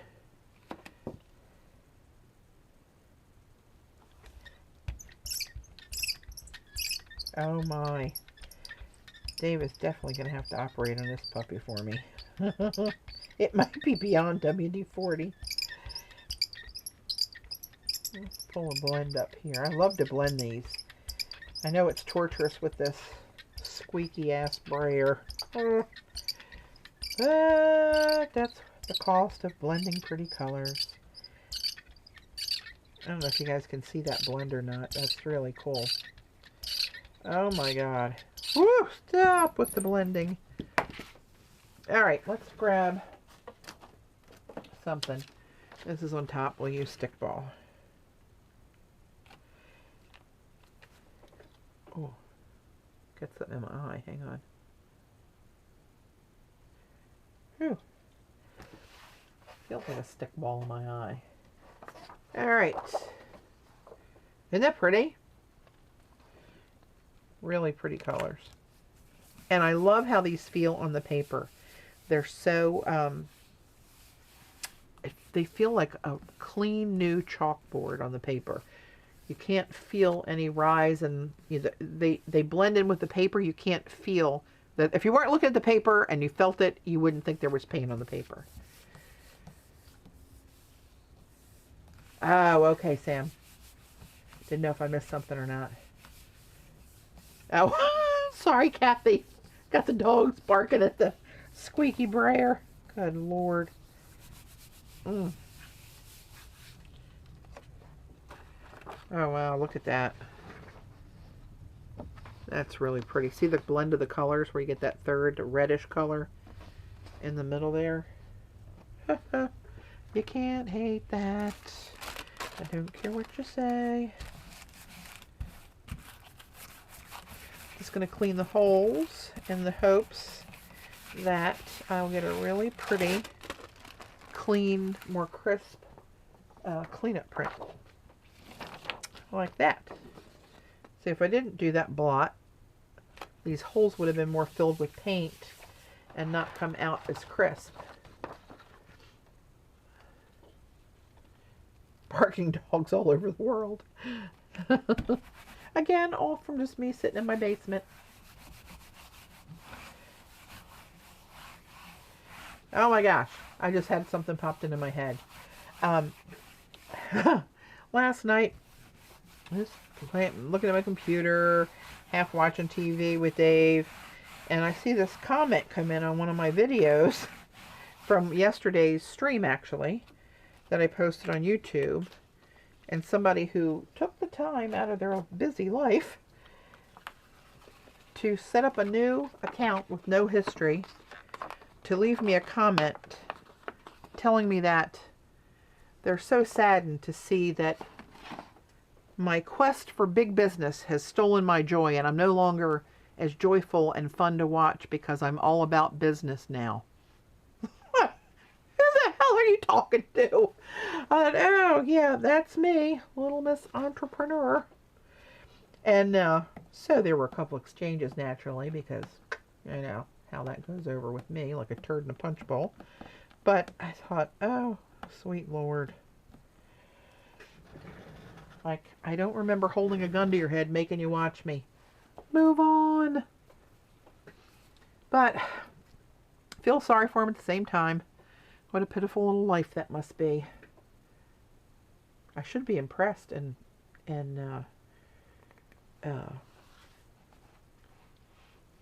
at how much time they took into investing in that comment to me.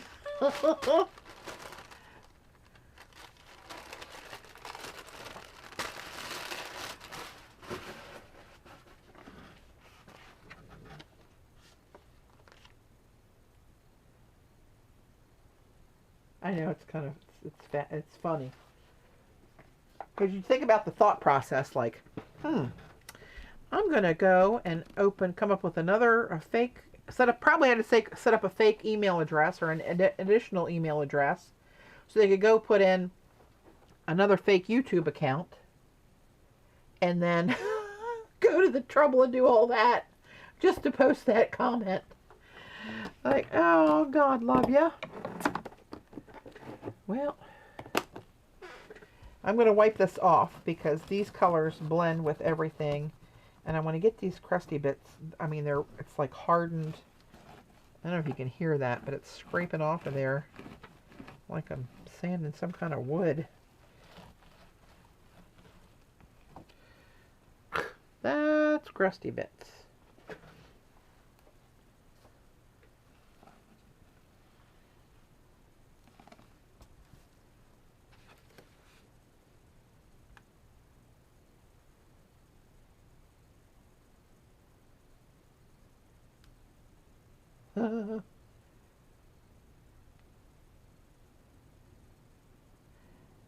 Yeah, it's not like I'm, I don't know, I don't even know how to respond. I just kind of had to laugh. I was like, oh my goodness, well, here's my 2 cents to what you think.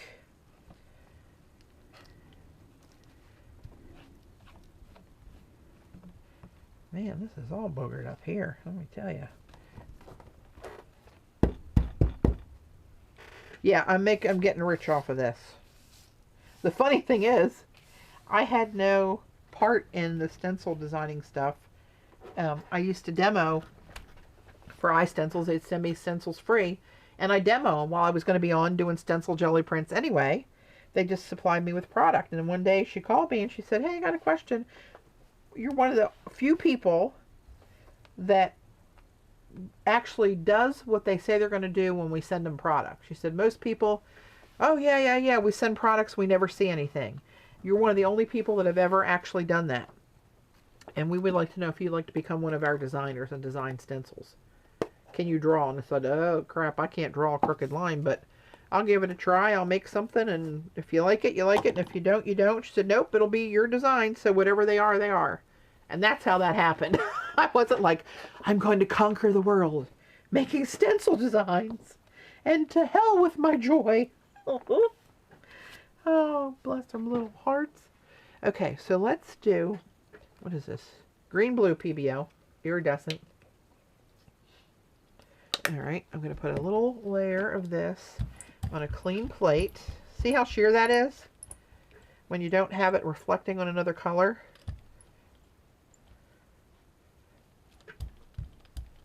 You can see, I can see every little something on my plate. I'll hold it up in a second. But that is really sheer. It looks very opaque. That's what I was talking about yesterday. It looks very opaque in the jar. It's not. It's really sheer unless it hits something behind it and reflects, and then it's cool.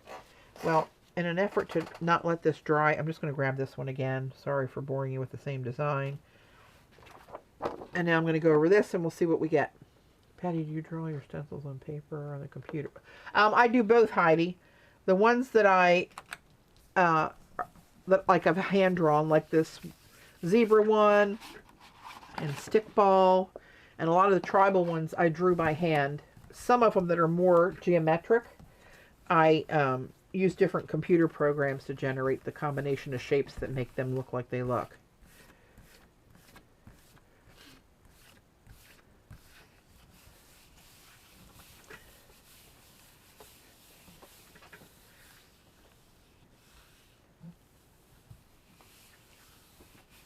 Thanks, guys.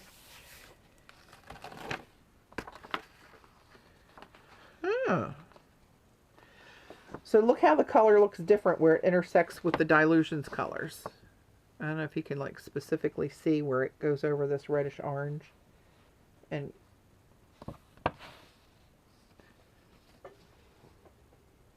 it's reflective, but it reflects, where's a good spot? Like here's a big white spot, and this is just on white, but this is on this darker red. See the difference of how it reflects?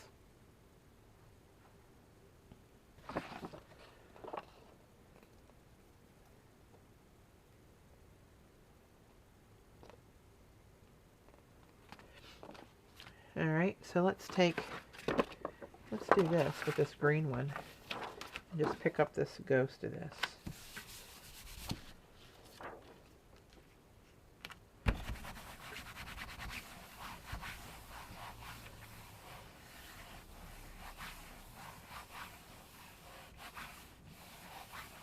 Yep, it was a good idea, Jamie.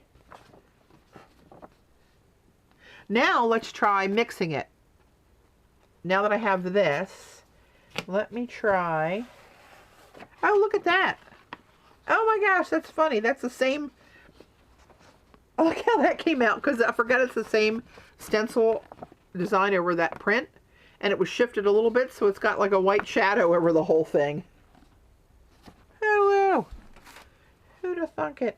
Okay, let's just use the same colors again. So that'll be the same. Uh-oh, squeaky brayer time. And let me pick out another stencil. I'm going to do one that's got a lot of open space. This up and down, right? It's got a lot of open space so we can see the a lot of the overlappage. But, oh, see now I shouldn't use the blue with this because I might get a little brown.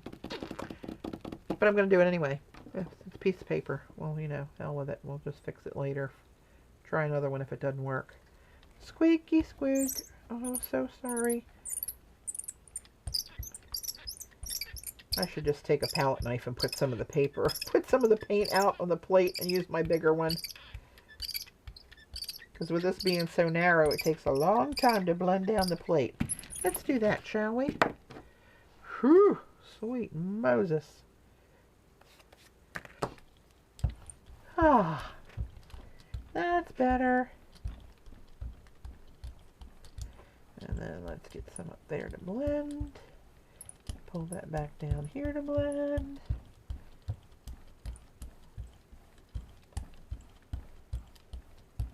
Oh, crap, I forgot to put the baby O in there. All right, we'll just do this. Let's just take a print when we got it. That wasn't all that bright, was it? Don't answer that. Yes, brown is a color. Hey, Jamie, how did you do with your numbers watching the with the hop results? Did you watch your numbers tick up for your viewership?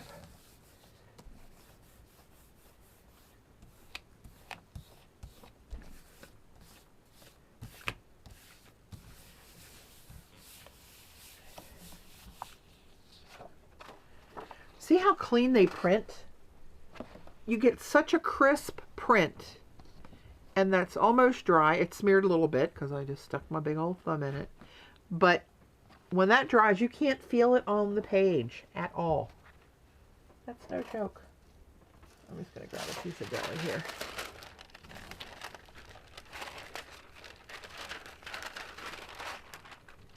Oh, you have a monkey, Judy?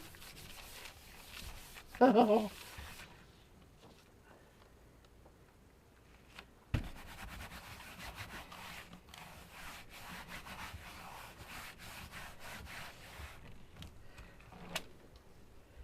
Alright, let's get this off the plate. Put that over there. Alright, one more time. Let's try this. Alright, put a little U up there. Put a little bit of U down here. And you know what? Let's do this. Let's make a blend up and down like that.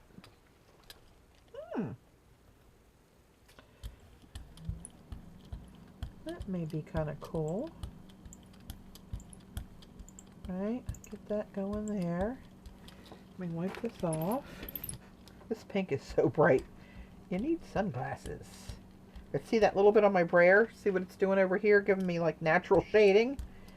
Right? Alright, let's get that off of there. But it's such a pretty melon color. Melon, that's the color it is. It's melon. Now let's do this. And let's go up into that a little bit. Ho, ho, ho, ho. And let's bring that down in here a little bit.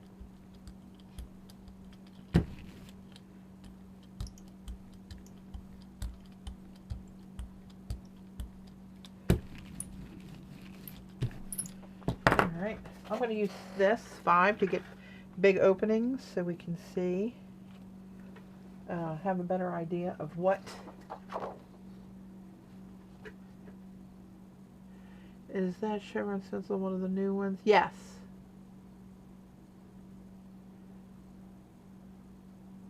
Yes, that one's called Up and Down, Safia. There's another one that has bigger chevrons that goes sideways, and that one's called Back and Forth. Back and Forth? I think so. I think Back and Forth.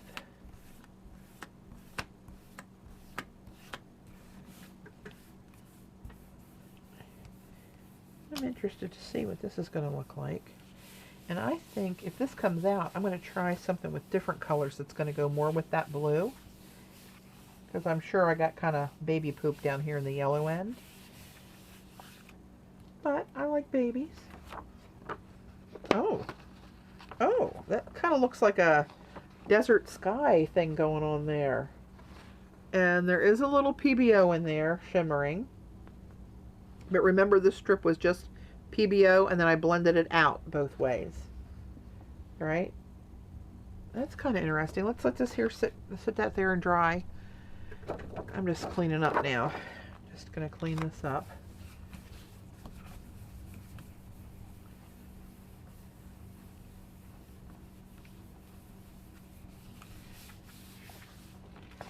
Oop.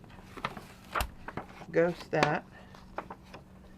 Alright, that's just a scrap piece over here. I wanted to get that on. And then, got too many scrap pieces is the problem.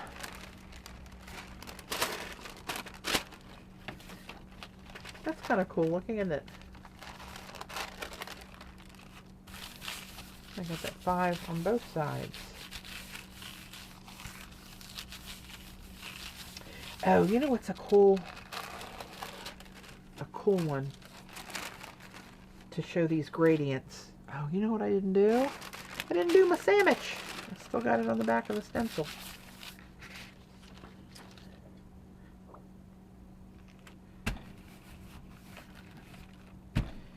Oh, you don't have a real monkey. Iridescent medium with the Dilutions paints. No, let's do that. I have some. Interesting.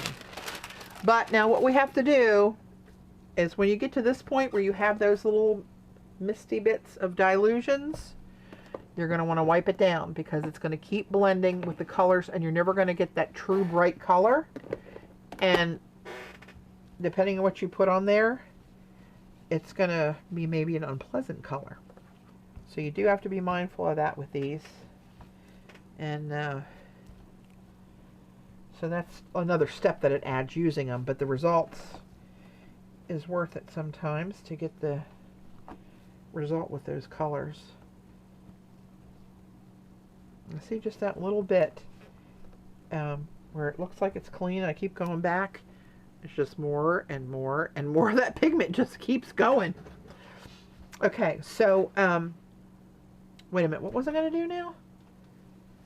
Oh, iridescent medium. Hang on, hang on, hang on.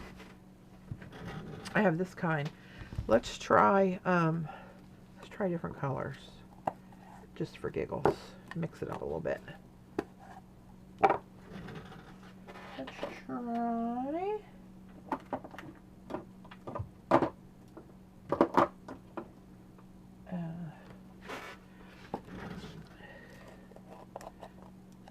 Ooh, that purple's pretty snotted up too.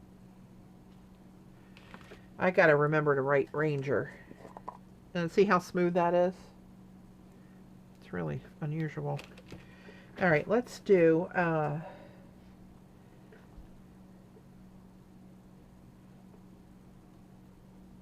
I don't know if this is gonna work or not. That's pretty snotty. Hang on.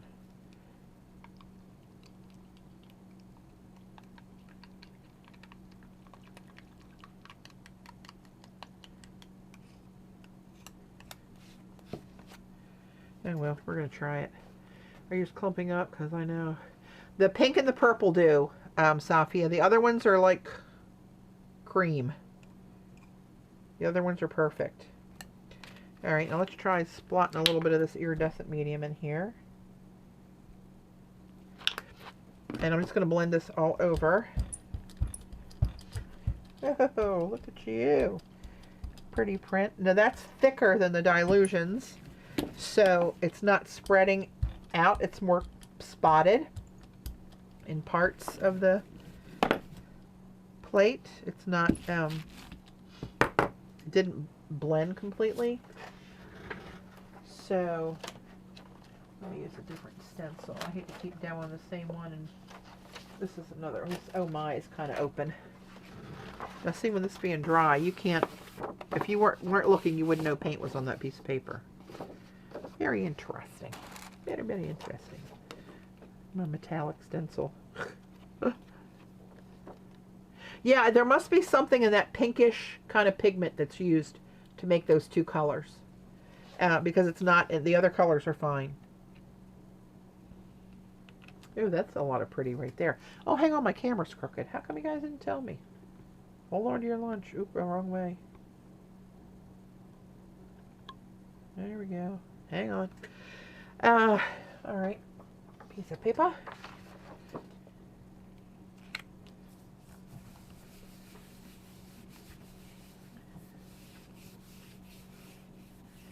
Oh, it's off the shelves. Huh. I wonder if she'll come up with new colors this year or next year whenever they do it. I do really like the paints. I'm not wild about the containers. They're cute, and I thought, oh, that's so cute, a new kind of container. How clever. But, you know, she talks about how they dry out fast.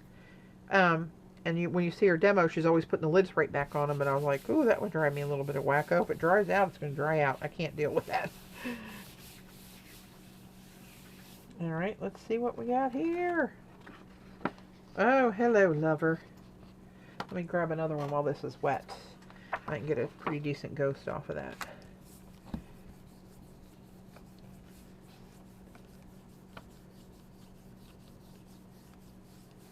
Yes, a couple people have told me to put water in there.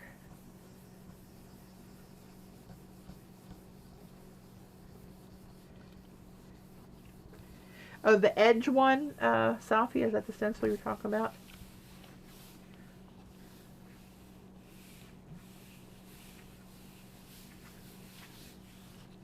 All right. Oh, wow. Even that's really pretty.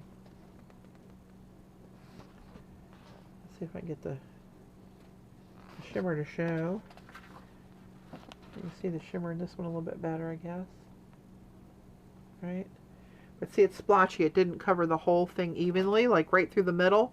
That's all just dilutions, but you can see the iridescent on the top and the bottom of that circle when it hits the light just right. But they're pretty. Now I got pretty underneath of here, too. I'm going to capture that on Gelli.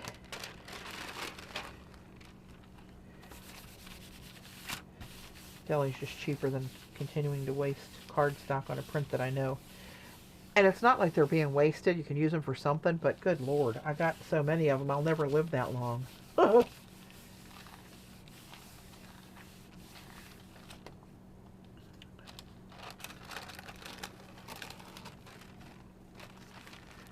that's why I pulled that on Gelli, because that'll be able to pull that into a collage at some point, that purple and turquoise. Yep, put that on Patty's keepy pile.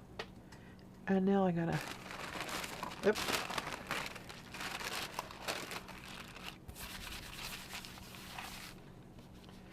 Wipe this off on here. Yeah, I like this Oh My stencil too.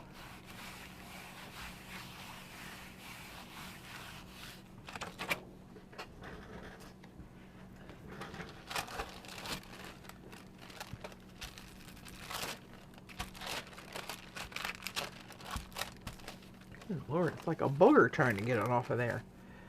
Use it to wipe back. Hang on, are you guys talking to me in all caps?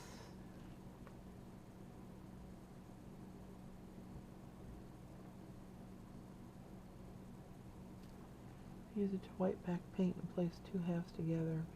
Oh yeah, you are talking. Okay. Oh, cool. As this is drying, it's becoming a little bit more apparent. Look at this first one up here. As it dries down, it's the shimmery is showing more. Very interesting. I like those. Running out of room, running out of room.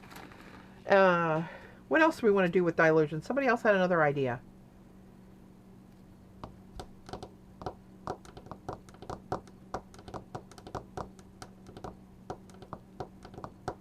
What the heck was it with dilutions? Somebody said try something else. Oh, I know one thing we were going to try. Just using some of this. Some of this. Mixing in some PBOs. I think, I don't know if it'd be worth it even to package them up, Annabelle, because the time involved and the shipping costs for something that's just scrap, I'm not sure That would be something. I know I wouldn't have any time to bother with it now, but I don't really know. It sounds like a good idea. I just don't know if in practice it would actually be something that people would be all over and make it worth the time. All right, let's try 8. Number 8. So this has PBO blue-green with the 2 dilution colors. Let's see what we get out of this one. Purple and turquoise, you can't go wrong, I'm telling you. Yeah, she's the lady that sent me those papers. That's Joan. She sent me papers and stamps and more stamps. Boxes that she made, a frame that she made with some tiles. I'm getting itched to do more clay tiles too. So after I get over this CAC hashtag deal next week, probably the next thing I'm going to do is get back into doing some clay tiles. Now that, as it stands right now, I'm not getting any PBO flash. It looks like a little bit might be in there. Let's let it dry down. Let me grab a ghost.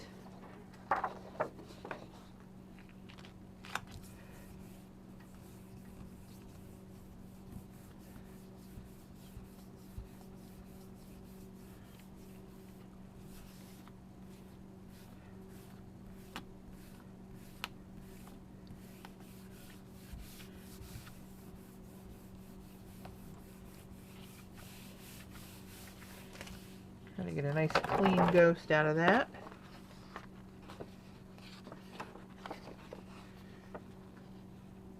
I see some right in here, faintly. But other than that, I don't see much in there either. I'm going to let those dry. I'm going to pick up this part on Gelli.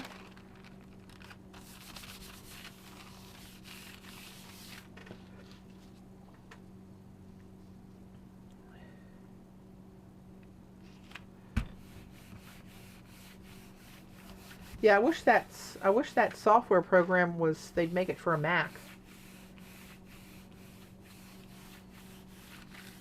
Yeah, I'm getting the itch to do some tiles. Do you guys know Sarah on YouTube, My Serenity Crafts? All one word, My Serenity Crafts. She did some really cute little picture frames in tiles. She does tiles too. And they're really cute. Really cute. Now I see more in this cleanup print than I see in either of the other prints, which I can't figure out the why. Now as this is drying, I'm starting to see little patches come up. See them catch the light every once in a while. It's really strange. Very, very, very strange how that happens. I gotta watch my time. What time did I come on? 2:30? Yeah, 2:30. 4:30. Dave should be preheating the oven. I prepared a roast with some potatoes and onions and carrots and oh man, I want to throw some garlic in there. I want to stick some garlic cloves in the roast. I forgot about it. Oh well. And got that ready to go in the oven. It felt nice and cool and crisp today. It felt like a nice roast beef kind of day.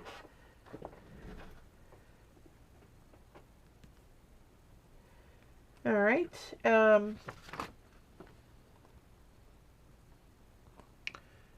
Yep, it's coming more clear as it's drying.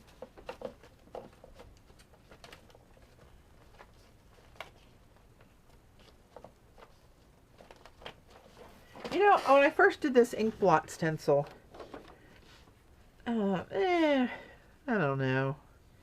But I really like it. I really do like it. It looks like leaves on a vine. It looks like somebody said butterflies or dragonflies. Abstractly, of course. I don't know. I do like it. It's funny. The ones I was like, yeah, I don't know. Yeah, we'll put it up there. I end up liking more than the ones I intentionally thought I really like. All right, let's try something else.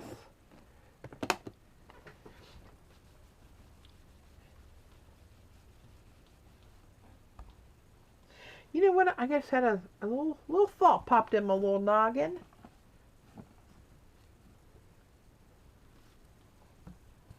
I'm going to try a different color combination with this stencil.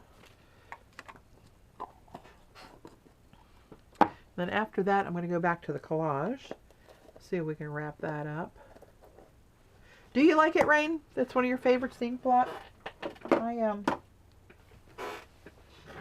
Yeah, I kind of do too, and I never thought that it would be that something that really grabbed me. Now what was I going to use with this? That quick, I forgot what I was going to do. Oh, I know. Where's my orange? Oh, it's out on the table. Hello.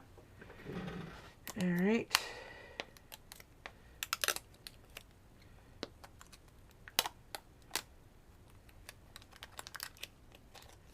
Here's the chocolate. I haven't opened that yet. And you never see me. Yeah, that's a pal for sure, Jamie, because there's not a lot popping upstairs here anymore. You know what I mean? I'm going to try something I don't. You know what?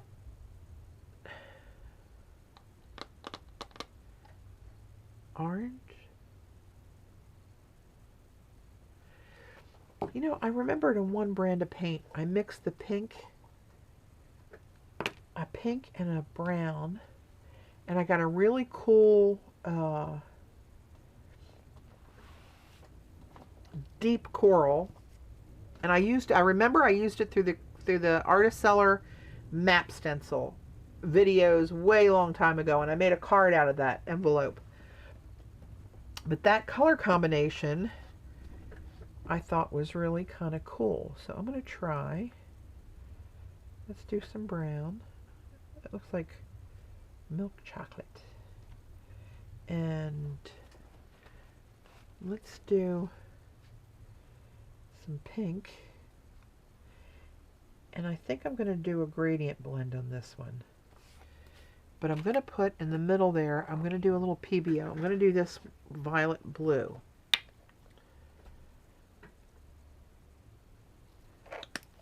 Don't ask me why, but that's what I'm going to do. Alright, let's get some chocolate down here. Looks like I'm wasting Hershey's syrup. Oh. Goes on like butter. Alright, let's get this one smoothed out down here.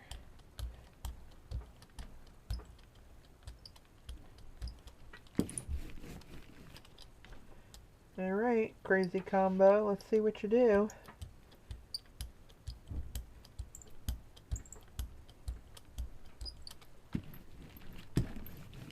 Ooh, that PBO is much thicker than these, and it makes it kind of a crazy blend. It's like it's got dimples on the paint, and it's like almost textured. Alright, let's see what happens.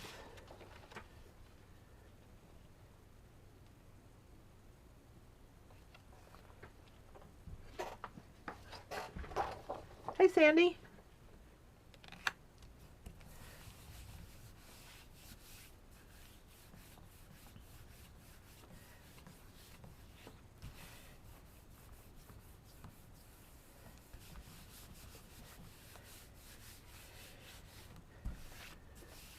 Oh, I have this covered up. For anybody that's in here that wants to participate in the stencil sale, it's good till tonight, midnight Eastern. The code is fall20. Same deal as usual. If you got questions, let me know. I don't want to keep pounding it in everybody's head over and over again. But it never fails that I get emails the day after the sale. Why didn't you tell me about the sale? I don't know. Other than carrier pigeon, I'm not sure how else to get it out there. I hit every social media multiple times. it's possible, so nobody misses out. Oh, woohoo! That's interesting. You can see some of that PBO in the middle. Let me grab a ghost while this is still a little bit wet.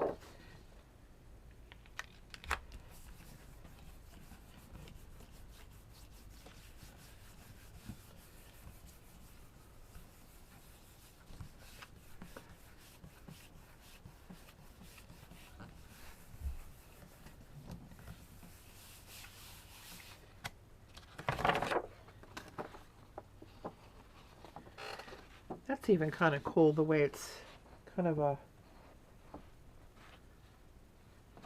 you know, heathery look to it where it was getting dry on the plate. Interesting. I'm going to pull this one on card because I think that might be really pretty.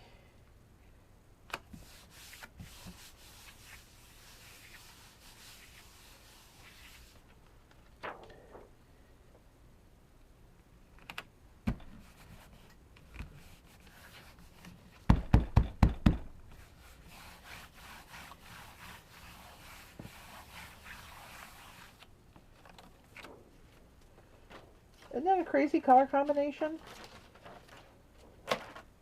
Get off of there. Lord.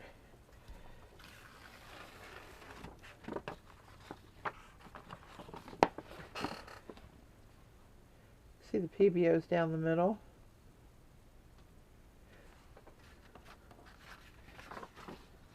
I think that's the prettier blend. Very interesting. Oh, gotta do something with that.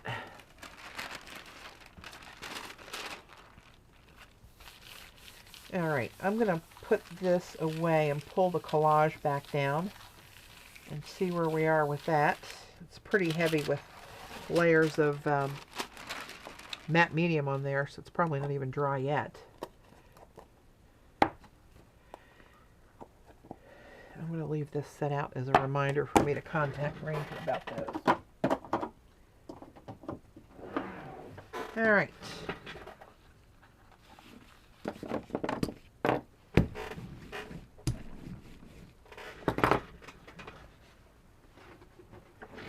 that out of my way. Get this out of my way. Well, get my fingers to work. That'll be all right. Okay, where are we, Collage?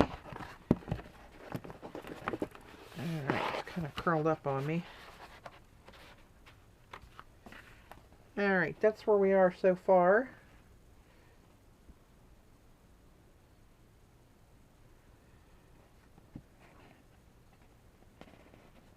That's using those metallic prints that I pulled yesterday on the tissue that we daddy banned. I'm going to hit this with some heat. Heat gun.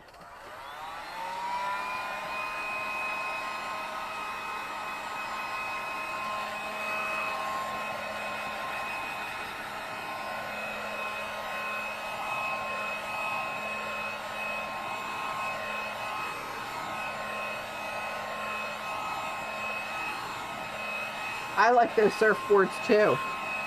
Really a cool pop in there. I'm anxious to see how these are going to look cut up. I always, when I get to this point, I'm always picturing like, oh, what are you going to look like? Now, I got to decide, do I want to put any of that stark black and white on here? I don't think I'm going to. I think I'm going to put on my, the regular marks of black and white that I do. And maybe some, probably copper and silver mixed for some circles all over it. I don't know if you can get it in Canada, Sandy. You can get it on Amazon or right at Daddy Van's website. But I'm not sure about Canada, to tell you the truth.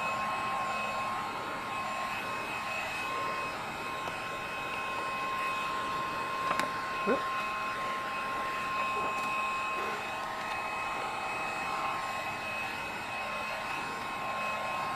Oh, circles for sure. I don't know about black circles. It might need some black circles, to be honest. It needs something else black, I think.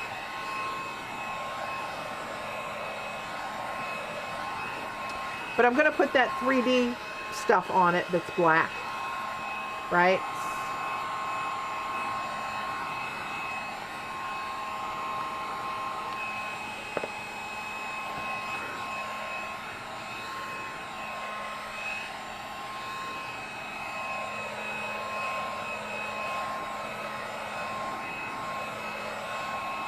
Yes, it is, Trina. It's got those gold hearts and the black font through it.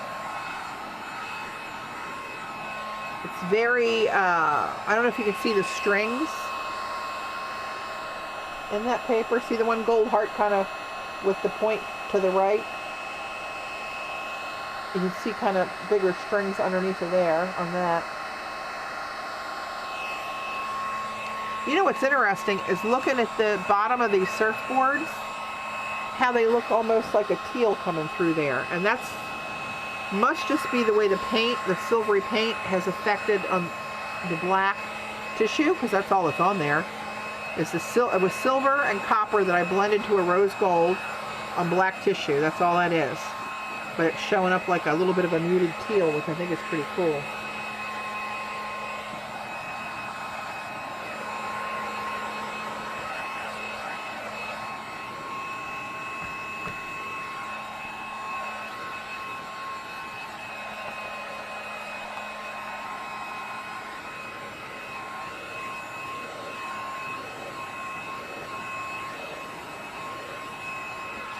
All right, gotta watch my time here.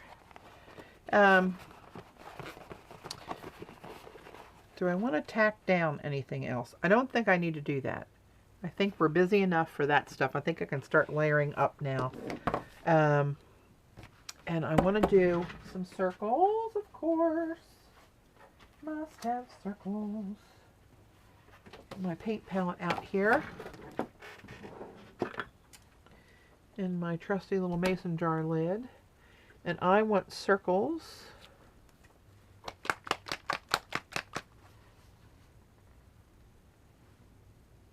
Hey, you know what, Jane? You're right. That black. Remember, I said yesterday that it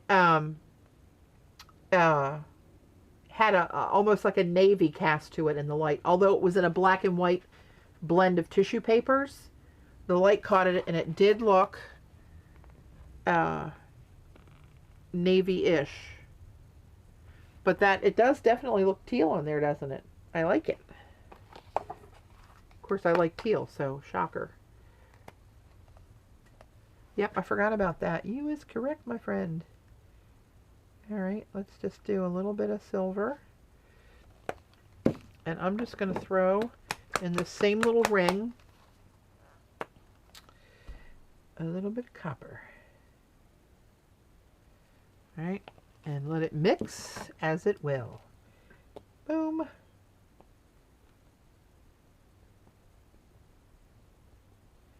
And become a rosy gold silver copper mix. All right, let's see what we got here. Get this out of my way. Definitely need some going on up here. It's a little bland up in that corner.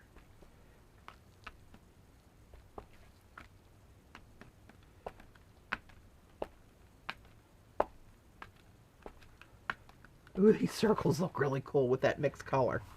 Ooh, me likey. I might go in this rose gold kick. Let me turn this around so the colors are not all the same direction. Now again, this looks like a lot of rings, but I want each card to have a little sliver of this, or 2 or 3, and in it. So that's why I'm doing so many. And when you do this and you cut them apart and it doesn't have it in there, you see where it's missed. I've gone back and had to add some. To my eye, it looked like there weren't enough little slices. But it just, you know, it slices it up. So you're not looking at all these rings. You see just a little bit of something, something here and there, honestly. Well, you've seen my cards when I cut them up. Who am I talking to? And I'm trying to overlap pieces intentionally, right? Sometimes I'm only tilting the jar lid and just like making a mark like right there and not caring about the rest of the circle, just to fill in. So, okay. So now, that's what I got there. Right? Night, Sophia. Thanks for joining. Patty, can we get a close-up so we can see how much the art tissue disappeared? Yes. Let me find a place where it's dry to hold it. So look at the big round oh my's and look up here at the ink blot. It's hard to tell because this is black, right? But those are the biggest pieces that I used. And here's a good example. Here's Gelli. See the white paper there on the pictographs? That's Gelli. And then this is on the art tissue that's been Daddy Vanned. The gold circles, right? They were Daddy Vanned, and look at the Gelli next to it. Is that coming through for you guys? Yeah. Now I see it on camera. Okay. Right? So let's see what else. Now this was, hang on, where's the rice paper?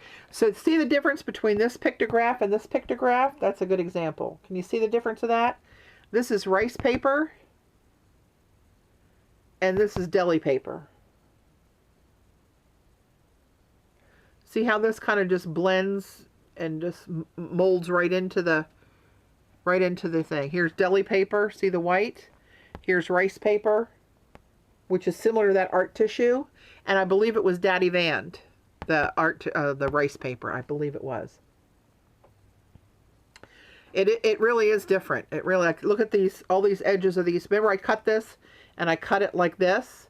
I didn't just cut it straight. I cut it like in the curve. So you see it, you can see, I can see depth wise, there's another little layer over that black right there, but you can't really tell, where is it? You can't really tell that it's the white paper. It really does go away to not. Look at all these triangles, right? This whole row of triangles, right? That's pretty translucent. But this is a stark contrast right there. This almost looks like I stamped it on, where that you can actually see the whiteness of the paper. Edible rice paper? Oh, I have no idea. I have no idea. I don't even know where I got it, let alone what it is. I have no idea. So I got a lot of this pink here still. I'm thinking about splotting it.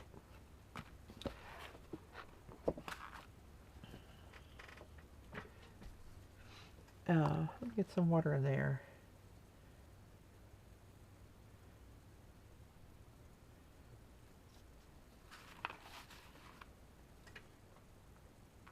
Oop, that was a big old spot. I was trying up there in that blank spot. I'll tell you, this silver and the copper make this really pretty rose gold. I like it a lot.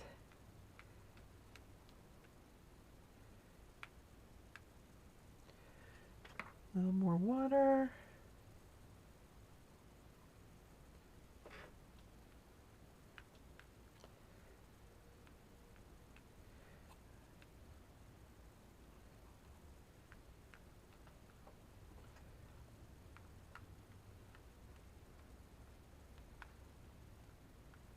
I'm going to try to get it on the big solid, like the surfboards. I'm trying to aim. Oop, I actually touched the page there. That wasn't good.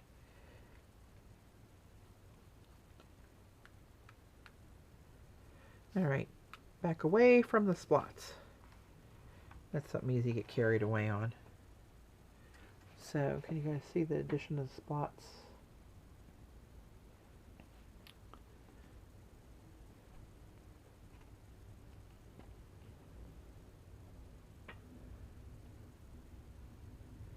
So this isn't my normal color palette. Are you going to spread 3D? I am.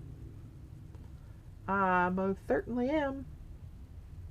Yeah, that black tree paper is cool, isn't it? So that'll be on at least 1, 2, 3 cards the edge will show with some of that black paper in there, the tree paper.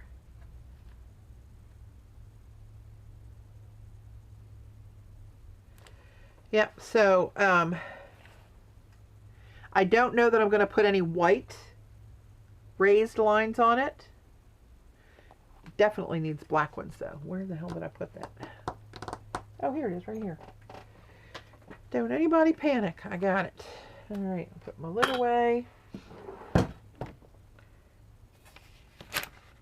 some of this out of the way. Oop.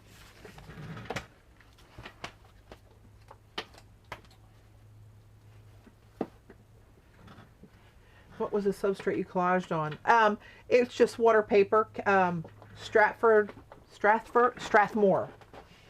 What the hell is it? Yeah, Strathmore watercolor paper. 140 pound cold press. It's 11 by 15 inches. You just get it at Michael's or any craft store like that. I usually get it when they have a buy 2 get 1 free, or buy 1 50% off, buy 1 get 1, whatever. Yeah, I don't have that 3D in any other color but black and white. Oh, wait a minute. I might have, hang on. I might have something else, though. Do I have it in silver? I don't know. What is this, though? Hold on. Hold on, hold on, hold on.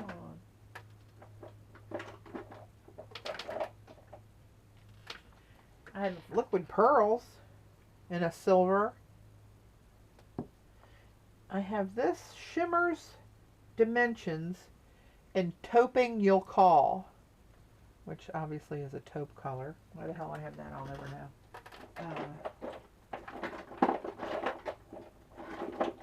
Looking in my 3D drawer.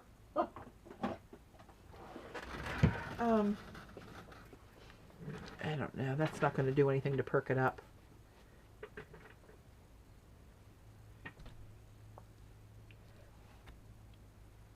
No, too fat of a line, too dull of a color. Don't need that.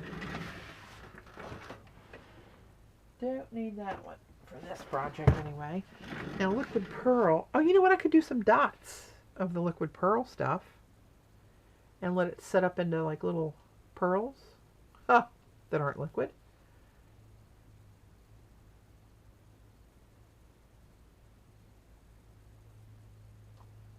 I don't know. Let me see if it says on here.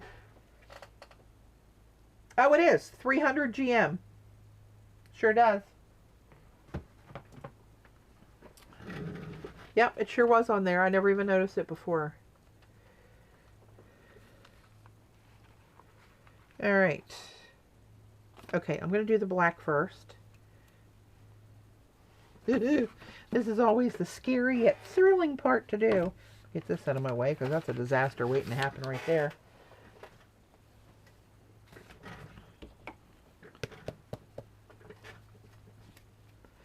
All right. Buckle up my sleeves and stand by. Here we go. I always make sure the bubbles are out so I don't get any splats. This I just want clean, long, strong lines. I'm going to go this way. Yeah, this way. And I start off the page. Oh, and look, I'm throwing it on here. I'm just throwing it off the end of the page and starting before, you can't see it. I'm starting before the edge of the page, right? So I don't, if it does bubble up on me, I don't get that on the collage. It happens on the scrap paper. That's my sincere hope. Oh, that one didn't. I squeezed it, but it didn't start until there. See, it's not an exact science, I'm telling you. Tricky stuff.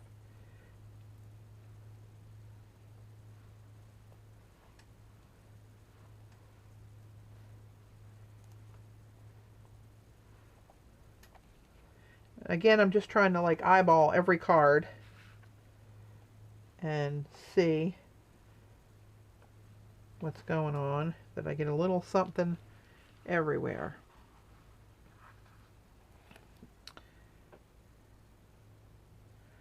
not bad. Put one through there. And let's go up with that one. Set right there. And right there. And walk away from the black squirty bottle. Ooh, that's easy to keep going. I'll have to look and see if they have metallic ones. I'm sure they do. It's just those tulip slick paints. You get them for a few bucks at Michael's. I was there this morning. I didn't even think about it. Alright, so there's that. Right? But it helps, right? It gives it a little extra pop of black. Remember, just seeing cards here. We're not seeing a big full blast art to do here. Alright, let me see this. Can I do this with liquid pearls?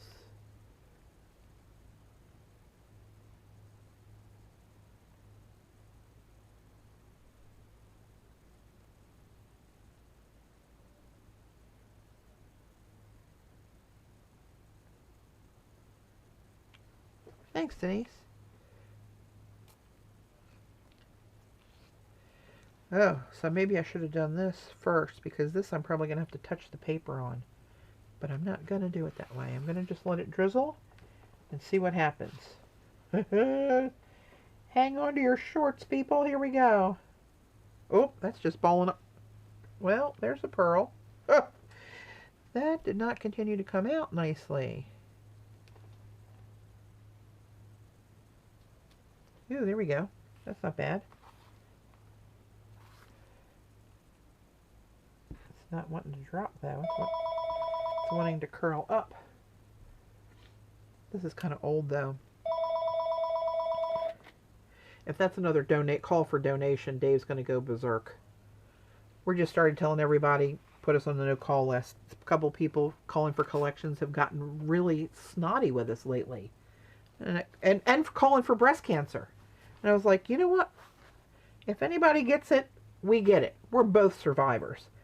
But don't call here and try to make me feel guilty if I tell you I can't do it this time. You know, we get probably, I bet you we get 10, 12 calls a week asking for donations. You can't help everybody. We can't. Especially not with a $10,000 vet bill looming. You know? Oh, that one I just let it squidge and it came out all curly cute and like a dot of pearls down the side. This could go horribly wrong quick. Try to put a streak up here and see what happens. Oh, look how that's coming out. All ziggity-zagged. Can you catch it? I'm pixelated again, so I can't really see what you're seeing until I see it on the screen 30 seconds later.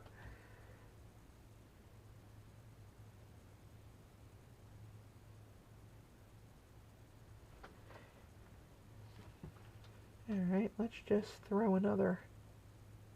I'm just going to squidge it out and see what happens. Let it go in a chain link craziness.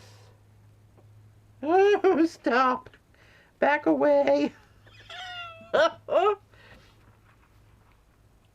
Let's see if you guys can see that. It's not really showing up that much, but it's very textural.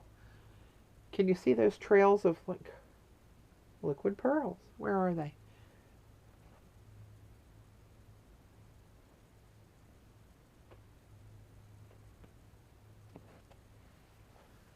Looks like a jewelry necklace I took off that was long and just threw it and let it drip however it wanted to drip.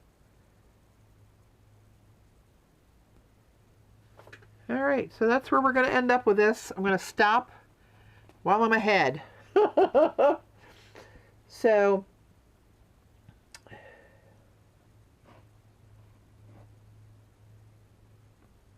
I know, Jamie, right? It's enough that you have to pay your own bills for cancer and meds and transport and, you know, between Dave and I, we take I think it's 16? I forget, 16 or 17 prescriptions a month we have to pay for. You know, and we're in remission, thank God, we're good. But that's forever to help making sure we stay good, you know? And one of them called up and was talking to Dave, and he said, I'm really sorry, but we're not going to be able to help you at this time. You mean you can't even do $50? no, we can't. Well, how about at least 25? And I just walked in the room. I said, oh, no, we're doing 0. You know, we're not going to be manhandled by you calling. We get it. We know what it's about. We've done it. But don't call here and threaten us and make us feel like assholes because we can't give to the 13 charities that call us every week. Oh, that's my soapbox for the day. Oh, that really jacks me up when they do that, especially when they get crappy with him. And he went through hell with his. And I ain't having it. Big girl ain't playing. So there you go. I'm happy. I'm generous. I give to whoever I can afford to give to. But you can't give to all of them. Especially the ones that have a crappy attitude. They need to put that in check. I had a guy hang up on me calling from Wounded Police Officer Organization. I'd give what I had in a minute to them, right? But in the minute, I mean, we had just made another donation that, it was just a week or so ago. And I thought, you know what, I can't do it right now. And I said, I'm terribly sorry. And I'm explaining to him, then I'm realizing I'm talking to a dial tone. He hung up on me when I said no. He just slammed the phone and went off to the next number. Not, well, I'm sorry, I understand. Maybe we can come back next time. I don't think so. Now we just pick them up and say, put us on the no-call list. And then we send money to St. Jude's. Like I have a recurring monthly thing that I send money to St. Jude's every month. And, you know, different local stuff for local breast cancer foundations and stuff where we know where it's going and all that kind of good stuff. But sure. Oh, they had me jacked up a couple weeks ago pretty good. And I thought, oh no, Mama not playing this. Not after what we've been through. So I'm trying to get a clean piece of paper so you can get an idea what you're looking at and what's overflow. Right? So I'm going to wrap this up. And thank you so much for spending your Sundays with me, especially our Martian friends in Canada who have their Thanksgiving weekend. I appreciate you guys taking time out of your holiday to hang with little old me and my crazy. And I'll post pictures of this once it all dries. Probably won't be till tomorrow that I cut this up for sure. But I like it. I mean, it's not my color palette, but it's kind of cool. I can visualize this into little cards. You know, looking at it as one piece. Like I said, the composition's just not there.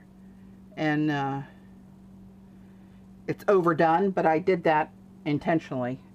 Because each one will be its own little work of art.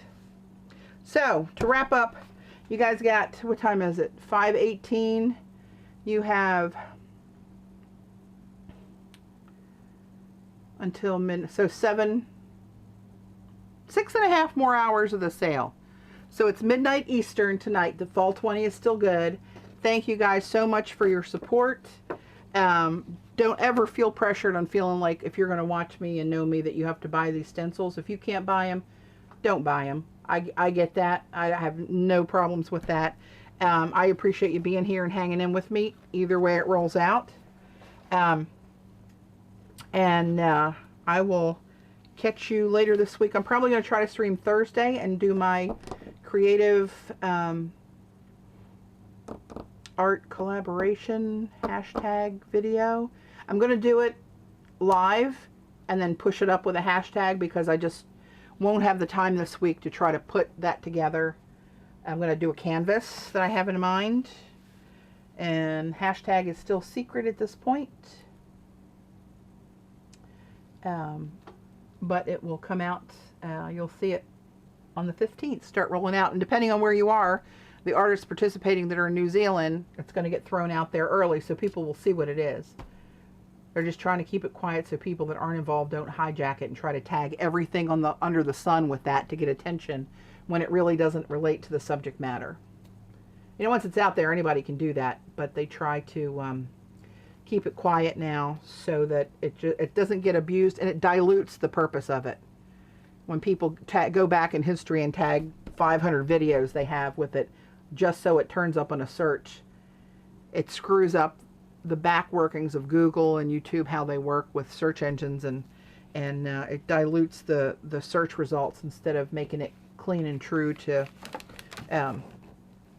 what that was supposed to represent for the month. So anyway, smarter people than me are working on it. I just kind of hang in there and go along with it. But anyway, I'm going to go upstairs and visit with my husband a little bit. We'll have a roast coming off the stove here pretty soon, or out of the oven. And I'll catch you guys later on Thursday. So happy Thanksgiving to my Martian friends for tomorrow. And see you on the flip. Bye.